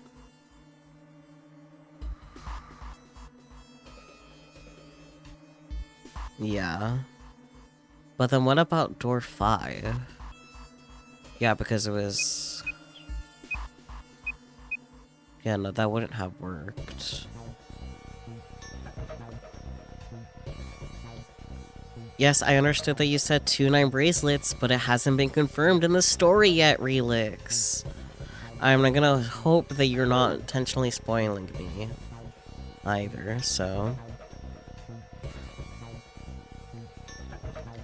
But yes, he could have gone through the door with just Ace and Lotus, but then they would have known that his bracelet is 0. +3 and -3, they cancel one another out. Nothing appears out of order. Santa was still playing by the rules of the nonary game this whole time. Precisely. So you're saying Santa planned this whole thing? I'm not sure if he acted alone or not. Probably not. But I think it is safe to conclude that he is 0. Yeah. If my hypothesis is correct. Clover bit her lip. She seemed to be having some difficulty believing her brother's explanation. Junpei. Junpei remained silent and thought. Snake's hypothesis. Something doesn't seem right. June's bracelet being flipped. Even if that were possible, that would mean there are 2 number 9 bracelets. And if that's the case... All right, that's enough talking. Let's go. It's high time we went through that door.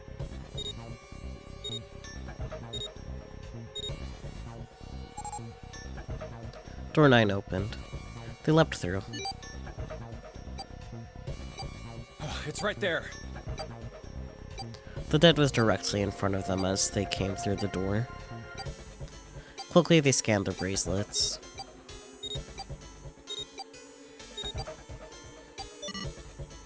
And the detonator stopped. Oh. After pausing for a moment to catch their collective breath, Junpei and his companions headed down the long hallway in front of them. All right, let's keep going. At the end was a set of stairs leading down into the ship. I think these stairs go to the bottom deck. They leaned out and looked over the side. Looks dry. Let's head down. After deciding it was safe, they headed down the stairs. Before long, Junpei and his companions found themselves on the bottom deck. And they turned left into another hallway, at the end of which they found another door. Hey, it's a... And of course, there was a symbol engraved over the keyhole. It looked like the sort of harpoon one would use to hunt the fish, and the kind with 3 prongs. Blah. Snake traced the shape of it with his fingers. This is the Neptune symbol. There must be a key around here somewhere. Neptune key. I only have the Uranus key card. Clearly, he wasn't going to open this door. It's a different planet. Plus, it's the wrong kind of key. Let's turn around and go back for now. Yeah. After examining the door for a few more minutes, they gave up and headed back the way they'd come. Hey, another door. Wee, doors. With a little more searching, they found a metal door. And a card reader this time. Oh hey, we had the card for that. The symbol was engraved onto the card reader. It's the Uranus symbol. This is the place. He muttered to himself and slid the card through the reader. It beeped once and the light on it turned green. With a heavy metal groan, the door creaked open.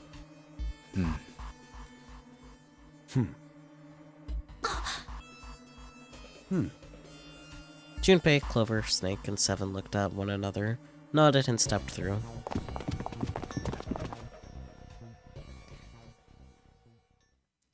The room they found themselves in was full of books. Wow! It's totally full of books! Meow. There's so many. I don't know where to look. It looked remarkably like a library. Maybe, just maybe, because it is a library. Not the sort of library where large numbers of people came to read books. More like the sort of library that was simply a place to store books. He felt a little overwhelmed by the sheer number of books, but Junpei did his best to speak with authority. All right, if we want to get through that door out there, we need the Neptune key.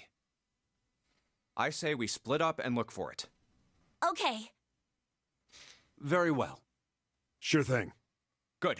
Let's get started then. We don't have a lot of time. Hurry.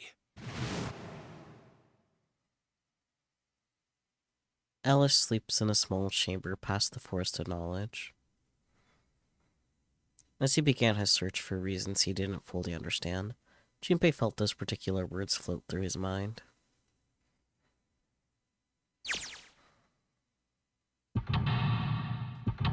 Here we go.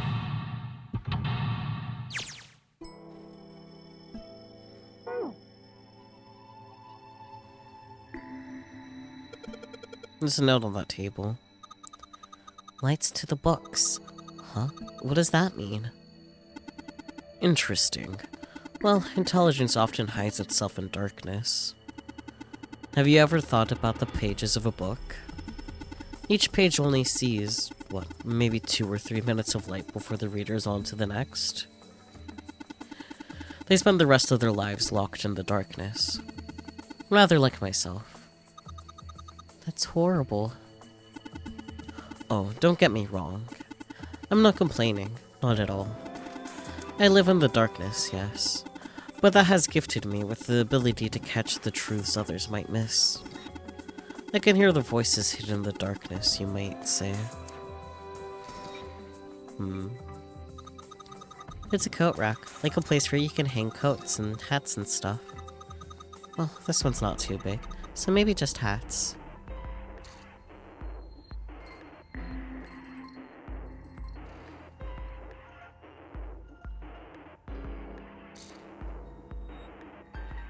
Huh. It's a small enclosure with 9 sides. There are 3 of these things that look like music stands. I suppose to put something on these stands? Probably. This bookshelf has some sort of glass clay. It's pretty big, but there are only 6 books on it. That seems kind of weird. Hey, it looks like there's something on the bottom. You can't really see it though. Glass is a little foggy. Oh boy. The middle of the glass door is a cylinder lock. You know, The kind of lock where you rotate the numbers around until you got the right ones to open it.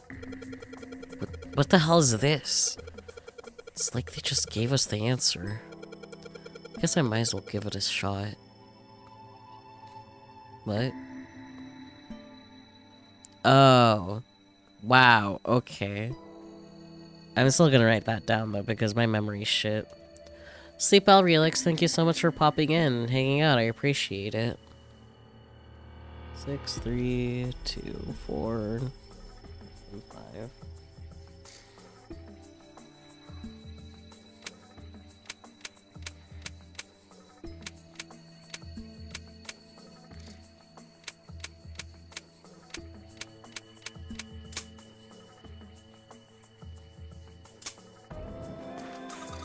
You did it, Junpei. Yay. I don't know why, but I don't really feel particularly happy about being praised for that. Whatever. At least the lock's open now. Let's see if you can get open alright.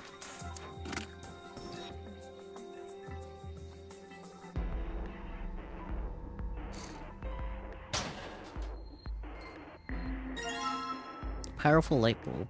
Interesting.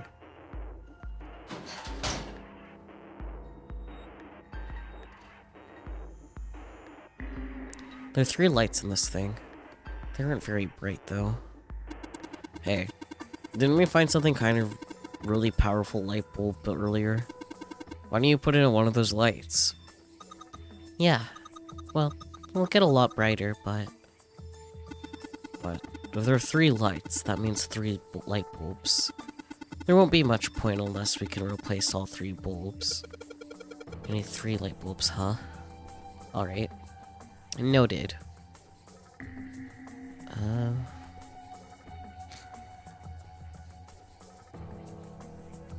Dad, kind, Laburns, Owen. Owen, huh?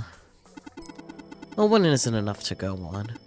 Perhaps it's about the English Revolutionary? Sheldrake? Sheldrake. Isn't Sheldrake... Huh? Lebens... This book is in German. It looks like it's the complete works of something. I've never heard of it. Well, if Snake doesn't know what it is, I don't think we'll ever know. Dad kind. What the hell is this? Wasn't that a German mathematician? Maybe it's a compilation of his work. Okay. Interesting. That's a weird book, Junpei. Indian mathematics. That's funny. Why is that funny? Alright. This iron plate is bolted down. I don't think it's a door. I think it's just a wall. Oh, okay.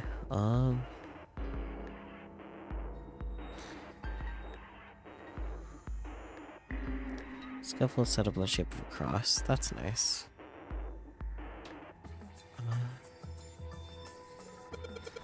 Kids book here? It looks like it's a children's story about Native Americans.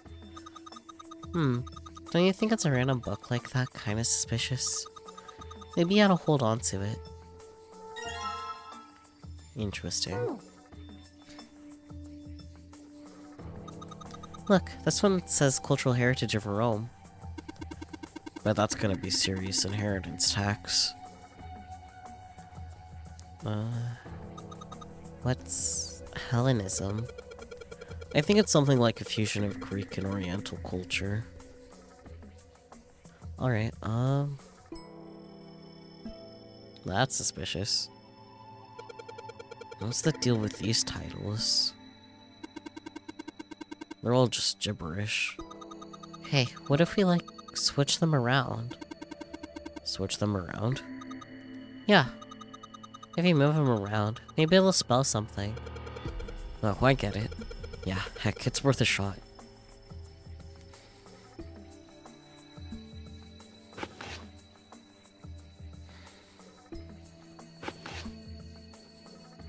Open here, find bulb. Wow. How about this? Looks like putting those books in the right order opened this thing right up. That was a piece of cake. Hooray! You did it, Junpei. I guess that turned out well enough. So the letters from the title spelled out. Open here, find bulb. That's funny, actually.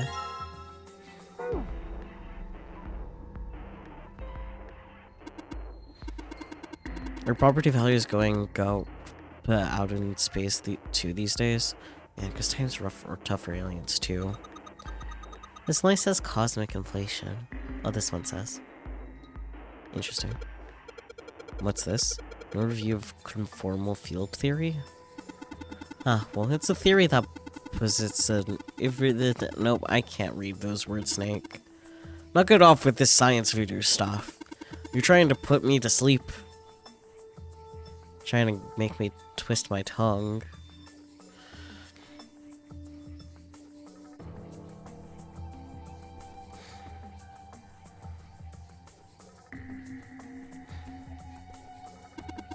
The theory of evolution. Heck, even I know this one.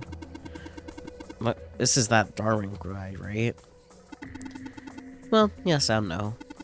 Charles Darwin wrote a book called On the Origin of the Species.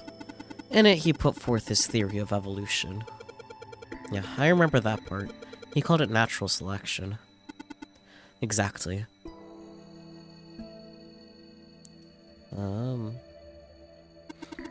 This one says transition of extinct species. We need to hurry it up, or we aren't going to end up in the pages of a book like that. Micrographia, huh? Ah yes, Robert Hooke's famous book. First published in 1665. He built a microscope and examined insects, inorganic substances, and other things too small to be seen in detail by human eyes. He then drew pictures of many of the things he'd examined, and published them in a book. I'd hazard a guess this shelf is concerned with natural sciences. Okay,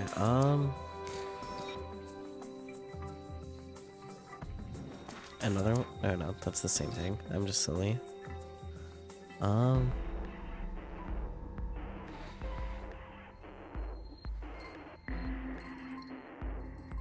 Wait. Huh?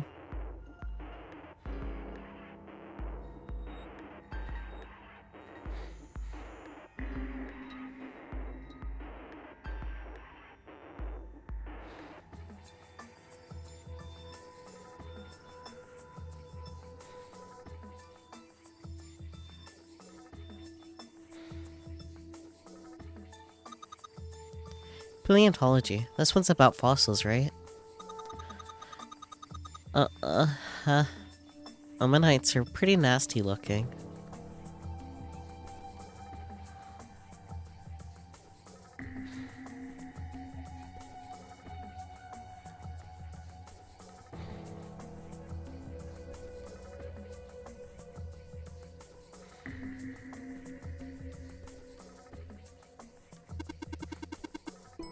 Permian creatures? Seems a little fancy for some kind of prehistoric critter. Not to mention... Okay, I accidentally skipped toward... It's fine. Can I go back downstairs? Wait, this is different. Hello? This big opening is the door to the library. It's pretty impressive. Almost looks as the door to a shrine or a church or something. There's another door after and a passageway beyond that. And then of the passageway is a door with that Neptune symbol engraved on it. Hurry up, we need to find the key with the mark of Neptune. Okay, this sounds like a job for the best brother and sister team in the world. Man, it's like 7 and I don't even exist.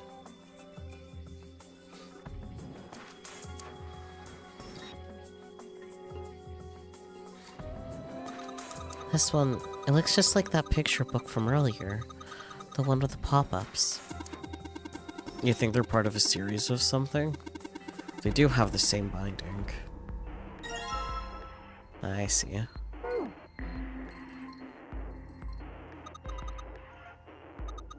It's called Correlation of Muscle Bone Density and Bone Strength. You're just saying that because it says muscle. Alright, back downstairs.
This is hard because everything looks so the same. So I don't know what I have and haven't clicked already.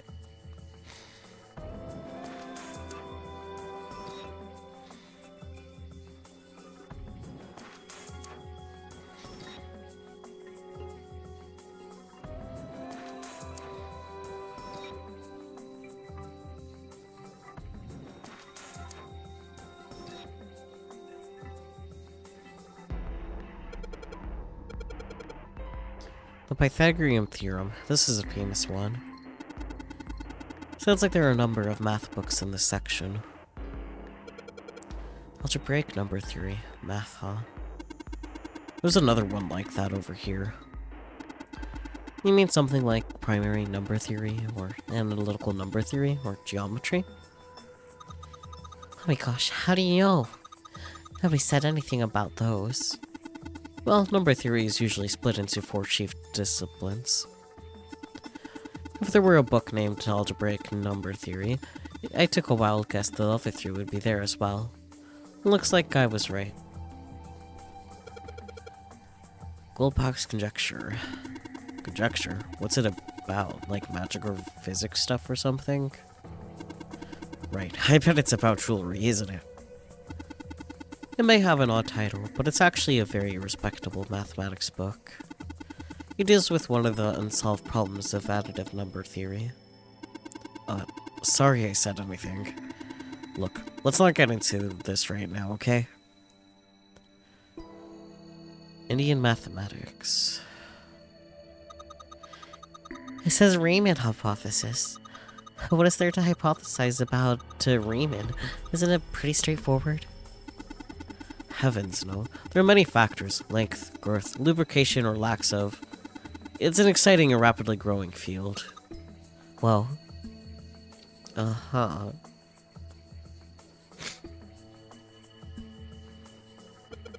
Modern Japanese literature, huh? Hey, there's another one of those picture books here. Something about these, feels kinda nice, you know? Brings back good memories. I guess even people like 7 were kids once. No shit, you little brat. Hey guys, cool it. Alright, I think I'm gonna take this picture book with me. Okay.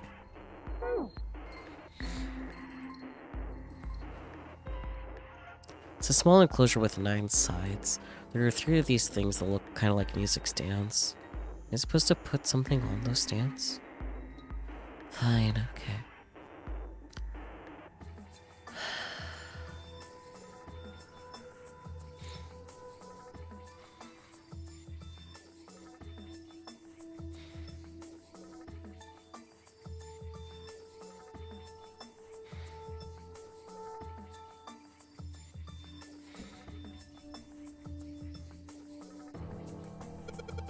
This is called History of the Western World. Well, I'd assume it's about European history. Yeah. I'm just gonna leave it at that, Snake. Doesn't seem like you.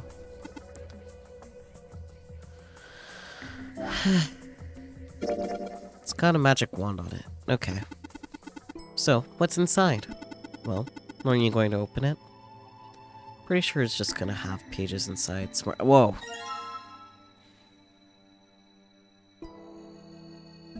Okay, I get it.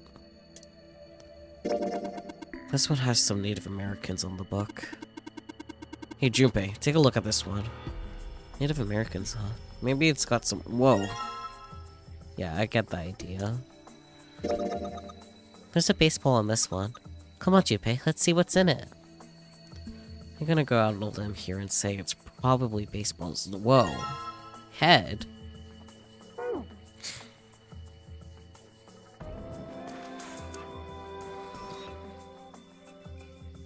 It's a small enclosure, yep. Okay, how about we try putting these picture books on the stands? Then...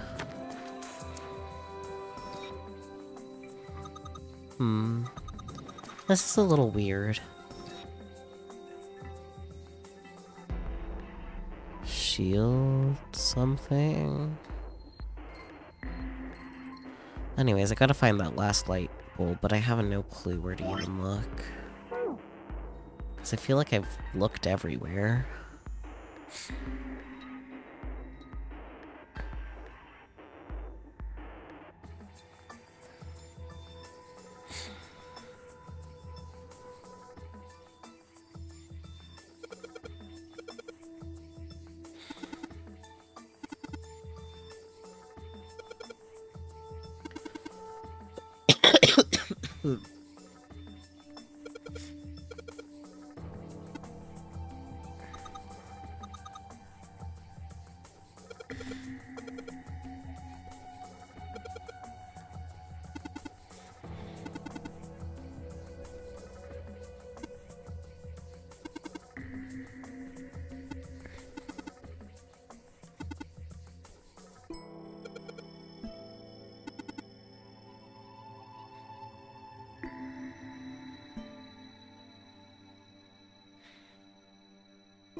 No, what the fuck?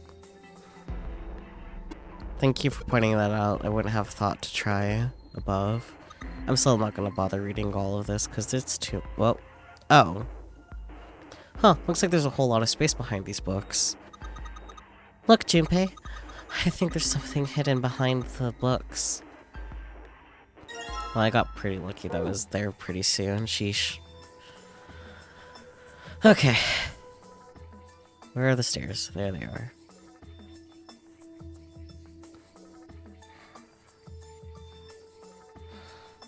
Alright, so there are 3 lights in here. Change these bulbs. Now they should... Awesome. Shield Drake 5? Awesome, it worked. Way to go, Junpei. Good job, buddy. There's something projecting on the bottom. These letters, they seem familiar. Shield Drake 5. Sheldrake 5? Oh, Sheldrake 5. I think I saw the rest of this collection somewhere. Yeah, I know where it is. Yeah, I think it was somewhere around here. Let's go take a look. Okay. Sheldrake. Have you heard of him? Sheldrake, I mean. Yeah, Lotus told me about him. Oh, that too. There's a British biochemist named Sheldrake. He has a rather interesting theory. Morphogenetic fields, which relies on the theory of morphic resonance. Really? From Lotus, huh? Well, Clover also said something to me about that stuff. She did? Yeah, what was it? The ability to access a morphogenetic field is affected by a couple of things. The first is epiphany, and the other is danger. That girl. I told her not to tell anyone. You did? Why? Well... Look, man, I didn't push it because we're in a hurry, but I'm kind of sick of this. How about you just tell me, okay? Tell you what? Don't give me that. About the experiment. Ugh. Very well, fine. I'll tell you everything. But not here. Let's move to the top floor. But the books are down there. I suppose I might as well start by telling you why I kept quiet, and why I made sure Clover did as well. To be honest, the explanation is quite simple. Zero told me not to. I had little choice. He didn't walk up and tell me, of course. He gave me a message engraved on a card. That's a Braille card. It looks just like the one you showed us earlier. So you had 2 cards? No, only one. Huh?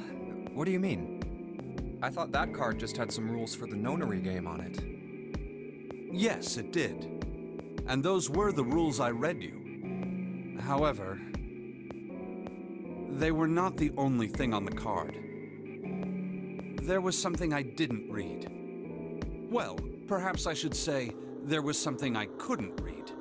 And that was? Tell no one of the events that took place 9 years ago. Tell, and I activate your sister's detonator. It's a threat on our lives. Oh. Well, what about Clover? Did she get a message from Zero too? I don't believe she did. But doesn't it strike you as strange that Zero would shut my mouth, but not hers? Because he doesn't know that she was also in another game, is my guess. Because she was on a different one. Yeah. To be on the safe side, however, I told her it was best not to tell anyone. Still, apparently she told you. That girl. What's wrong with her telling me? I figured some stuff out with the things she told me. I mean, it looks like the whole activate her detonator thing was just a bluff. She's prancing around downstairs happy as a clam now that you're back. That's very true. I've decided I can trust you. Good. I've decided to tell you the truth. The chance that Santa is Zero is very high. That's what I thought. I feel I can assume Santa doesn't have the time to observe us at the moment. Yeah.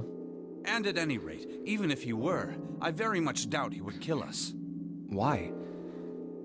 Clover told me about the 4-leaf clover, about the words. If he knew about that, then he was in my group during the first experiment. I'm sure of it. He wouldn't kill us, no matter what the situation was.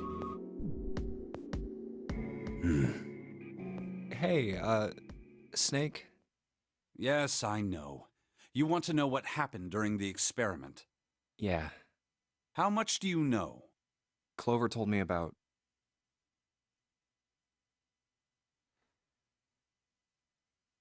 I see. The morphogenetic field in the experiments 9 years prior. How the experiments had taken place simultaneously at 2 locations, one being the ship and the other being a building in Nevada. And the girl that died during the experiment. She told you all that, did she? At any rate, I now know how much you've learned.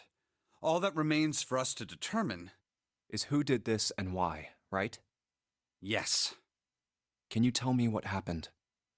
Yes. The people who organized the initial experiment were from a company called Cradle Pharmaceuticals. There were 4 of them running the show.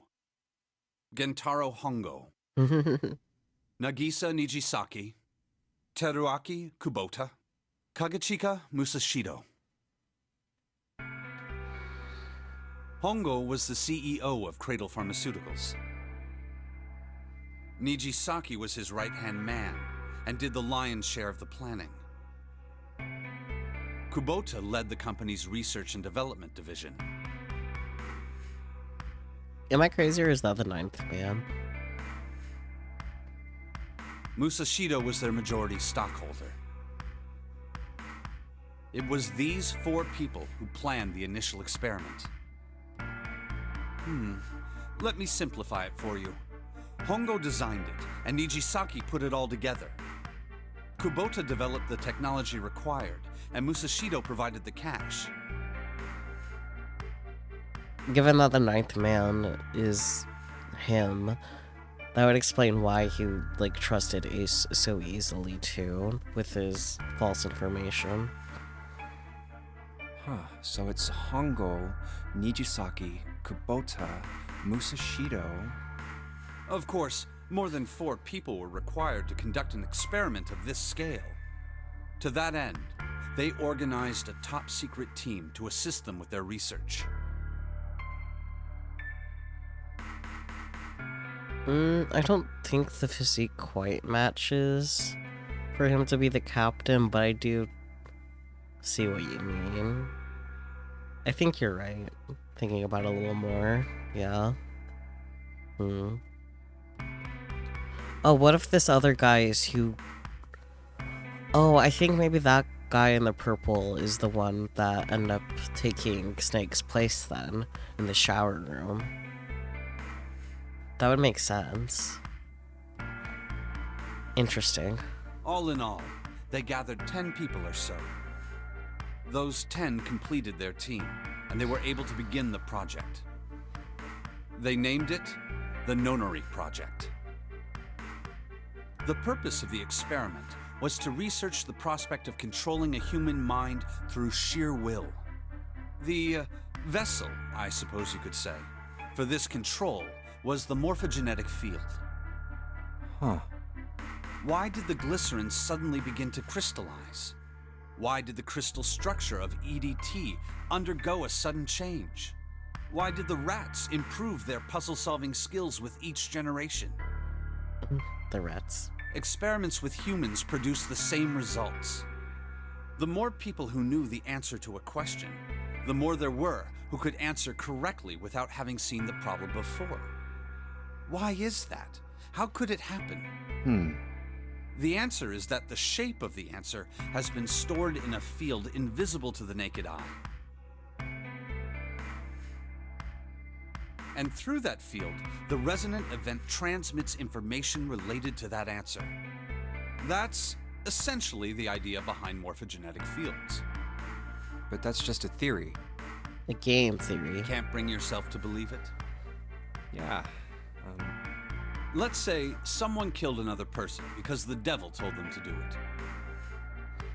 Oh, the Diraxi is what you're trying to mention, Spooky. My first thought, though, was like, oh yeah, kind of like IR2, like shit started happening as soon as that was written down on a piece of paper. But still thinking about Chaos Head. Yay!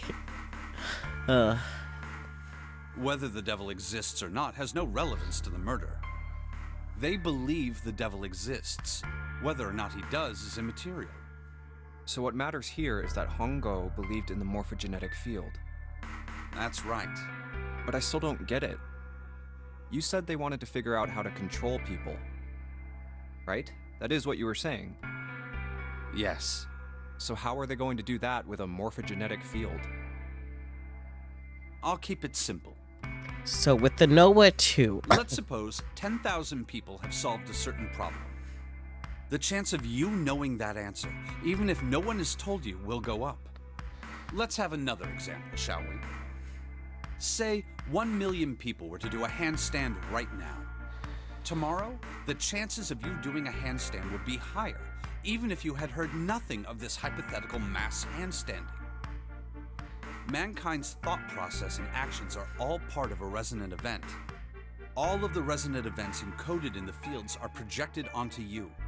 Of course, this assumes you believe in this theory. Do you follow so far? Yeah. Now, if there was a person who had the same effect as those millions of people, what would happen? If that one person were to do a handstand, other people would find themselves wanting to do handstands as well. Can you imagine what a person with powers like that would be able to do? Come on, there's no way. I'm not done. Imagine another scenario. Imagine another person. This is an ordinary person. Let's say he does a handstand. What if there was someone who could grab the resonant event he created by doing that and use it to make other people do handstands? What would happen then? A person who has the power to write to the field, and someone who can read from the same. You could think of them as the writer and the reader, or the transmitter and the receiver. What would the world be like if there were people with abilities like these? So the transmitter's resonant event can be transmitted through the field and sent to the receiver. And then the transmitter can control the receiver however they wish. That's what you're saying, right? Yes. Close enough, at least. Come on, that's just crazy. Well, if you want to prove that, then you'll have to test it first. At least, that was how they thought. That was why they decided to do their experiment. That was how the Nonary project began. By the way, Junpei, have you ever heard of the Gansfeld experiment? Yeah, that was an experiment in telepathy, right? You place a pair of subjects in separate rooms. Then you show one a picture and ask the other what they see. Interesting. I'm impressed. Yes, that is exactly correct. So, why did you bring up the Gansfeld experiment? It was used to screen subjects for the Nonary project. The hospital in a remote town was affiliated with Cradle Pharmaceuticals. Hongo used it to conduct experiments on visiting children in secret. Some of them, he found, had potential. He began to gather children that showed promise. Children that seemed as though they might be able to access the field. Of course, none of them volunteered. They were kidnapped. There were 9 pairs of siblings taken, for 18 children total. For reasons that were not fully understood at the time, each pair had one transmitter and one receiver. They were split perfectly. As such, the 18 children were split into 2 groups of 9. The children who were put into Group Q were the ones who excelled at transmitting. They were transferred to the mock experiment building known as Building Q in the Nevada desert. The children who excelled at receiving were put in Group A. Group A was then placed on the former hospital ship Gigantic. From the experiments he had conducted so far, Hongo had learned the following. There are 2 things that can increase one's resonance with the fields. The first is epiphany. The other is danger. Have you ever been faced with an especially difficult problem and thought about it very long and very hard until finally an answer suddenly appeared in your mind? It may seem obvious to say so, but that is what is meant by epiphany. The information obtained through that epiphany can be easily transmitted through the fields, where it can be easily interpreted. Adding danger to that equation allows for even easier field access. That's where Hongo came in. They set up a number of puzzles across the Gigantic. The participants had to solve each one before they could move to the next room. Of course, he hadn't forgotten to include danger. He had detonated a bomb on the hull of the Gigantic. The children in Group A were forced to play the Nonary game as the ship sunk. By forcing the By forcing the children to participate or something like that, he hoped to increase the likelihood of their tapping into the fields. The children from Group Q, on the other hand, were confined to the mock experiment building, Building Q. Building Q duplicated the interior and puzzles of the Gigantic exactly. Every detail was exactly the same. Hongo explained the situation to the children in Group Q. Solve the puzzles you find throughout the rooms. When you have the answers, transmit that information to the children in Group A. If you succeed, they will be able to solve the puzzles and escape. But if you fail, then the Gigantic will sink, and your brothers and sisters will drown. Those were his orders. Do you know why the astronauts of Apollo 13 were able to return to Earth safely? It was because NASA had access to a replica of the Apollo 13 capsule. All of the equipment, the instruments, everything. All of it identical. Everything was just like the real Apollo 13. NASA was able to replicate the situation the astronauts found themselves in. By putting themselves in the same situation, they attempted to solve the problems the astronauts were dealing with. Once they found solutions, they reported their findings to the men aboard the actual capsule. That was how they were able to return safely. It was the same with the Gigantic and Building Q. The children from Group Q had to use the power of epiphany to solve the puzzles they found and transmit what they learned through the fields. The children in Group A, however, they had to access the fields to learn how they might advance to the next stage. That is the simplest explanation I can manage. Huh. Hey, Junpei, Snake! How much longer are you two gonna sit around on those bony asses? Get down here already! He's right. Let's go, shall we? We don't have much time. We need to get out of here, and soon. Hold it. There's one more thing I want to ask you. Are you sure that there were 18 kids? Why? Well, I thought it was only 16. Oh, yes. That was what they said on the news, wasn't it? Yes, I have no doubt that 18 children were abducted and used in Hongo's experiment. After all, you couldn't exactly play a nonary game with any less, could you? Well, yeah, but are you saying that the news got it wrong? Yes, I am. There were 2 more children. However, they had no relatives that I'm aware of. I imagine no one filed a police report when they went missing. They were brother and sister, like Clover and I. The brother's name was Aoi. The sister's name was... Her name was Akane. That was the girl who died. Honestly, as soon as they said someone had died, I had a gut instinct of Akane. I didn't say anything, but that was my gut instinct. I probably should have said something. But... Akane Kurashiki died 9 years ago? Then, who is Jun? No. It's impossible. It can't be true. Akane isn't that uncommon of a name. Yeah. If Snake had known her last name, that's a different matter entirely. Well, then ask. So they share a name. A lot of other people do too. It doesn't mean anything. Ask. It was someone else. Of course it was. Stop gaslighting yourself, buddy. Is something wrong, Junpei? Your breathing sounds strange. Oh, no, it's nothing. I'm fine. Let's get back down there, all right? I couldn't do it.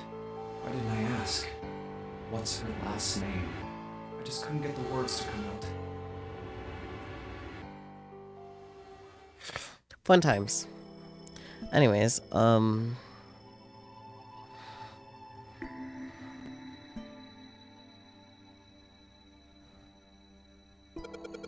Sheldrake. This is it. This is what the shadow picture was pointing to. But didn't it say 5 at the end of the shadow picture? Yes. I think we need to find the 5th volume. Good thing it's right there. Oh, would you look at that? There's a big red button behind this book. I guess we should press this button.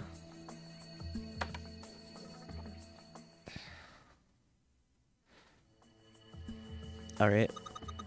What was that sound? It sounded like something real big was moving. It came from the top floor. Alright, let's go check it out.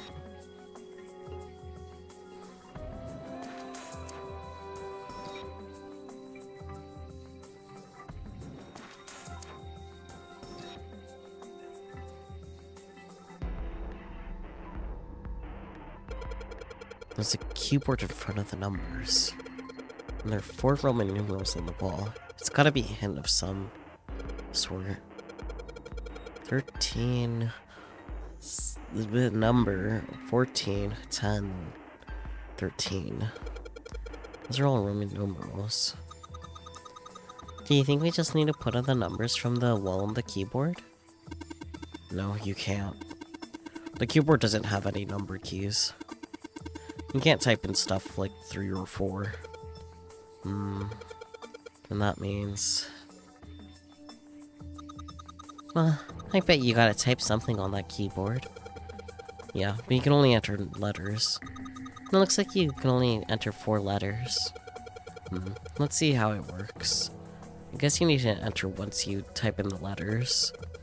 And you can erase what you typed with clear. Alright, I got the basic operations. Let's give it a shot. Okay, so 13 is... D... Yeah, 13...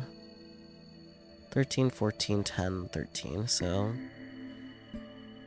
D, E...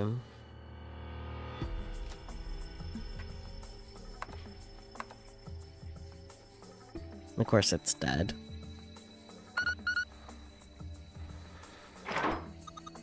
Yay! You did it, Junpei! It's unlocked now. Good job, Junpei. Whoa there, don't get too excited. The password was dead, remember? Just makes me think whatever's waiting for us isn't good. So what? Jeez, you're such an old lady. We can't be worrying about stuff like that. I mean, come on. We got it to unlock, didn't we? Let's go. Hurry up.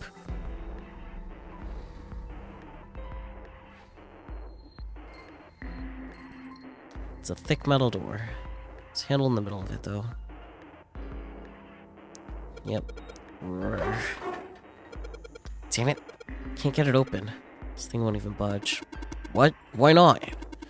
Put in the password. What else do we have to do? Then that means... it's the other door. Other door. Alright, let's get this thing open. Alright, this is the next... There we go. I was wondering why I wasn't going back to the novel. Just as Seven was about to finish his sentence, their attention was drawn to the clank of metal on metal ringing out behind them. Ah, the door! They sprung around. The door they'd just come through had slammed shut. Did that just close on its own? Don't tell me we can't go back. I don't know. Let's see.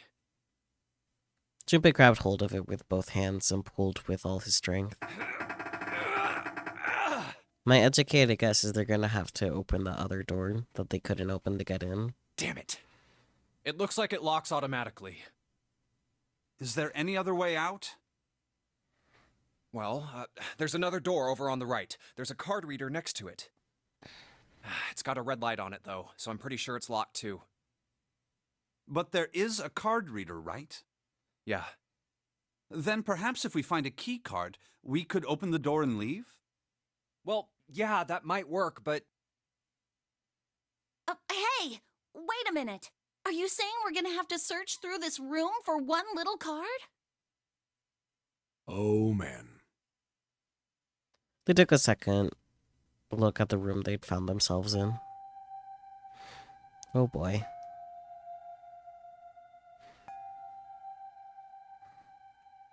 It was filled with piles upon piles of all manner of things. The only word that could describe it was chaotic.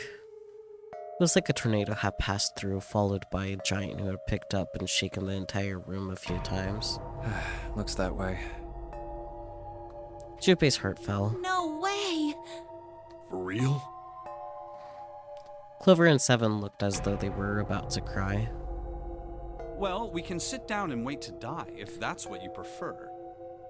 I rather doubt that, however, so it would be wise to start looking.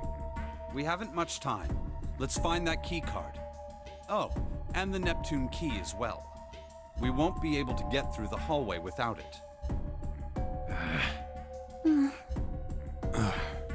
All right then, let's begin.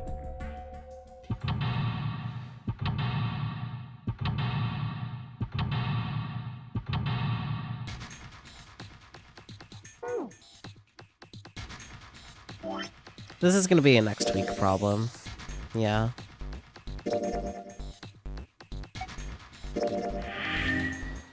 Next week problem.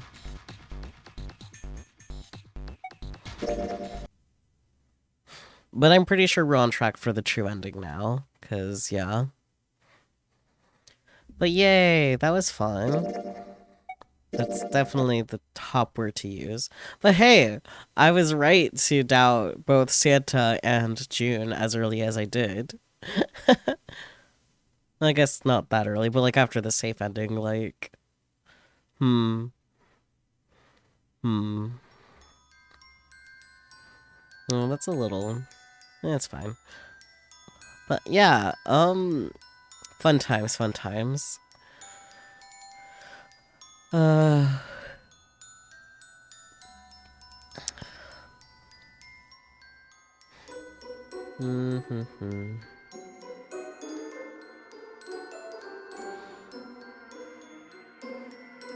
you guys have any thoughts to share before we get to the ending?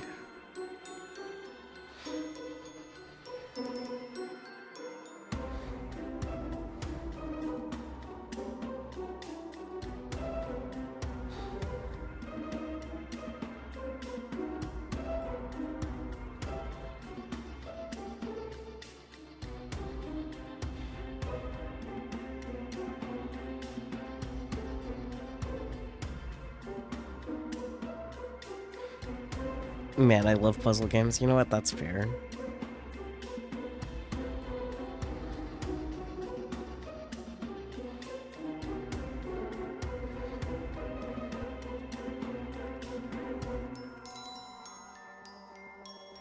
I'm gonna raid Yukahaku. They're currently doing some art. Sheldrake is a real person? Interesting. Well, if you guys have any further, like, thoughts and stuff that you would like to share, do feel free to do so in the Discord server. Of course, make sure to appropriately spoiler mark things as well. Otherwise, thank you guys so much for joining me. It was interesting getting the sub end, and I'm pretty confident we're on route for the true ending now. We'll see what happens, though. But yeah, I will catch you all next time. I will have my stream schedule up sometime tomorrow, because I forgot to do that today. Ah, yeah, it's past midnight. I was like, why is it saying Monday? It was Sunday night. But anyways, the passage of time aside, I will catch you all next time. Thank you so much for joining me. Yeah. Bye-bye. Good night.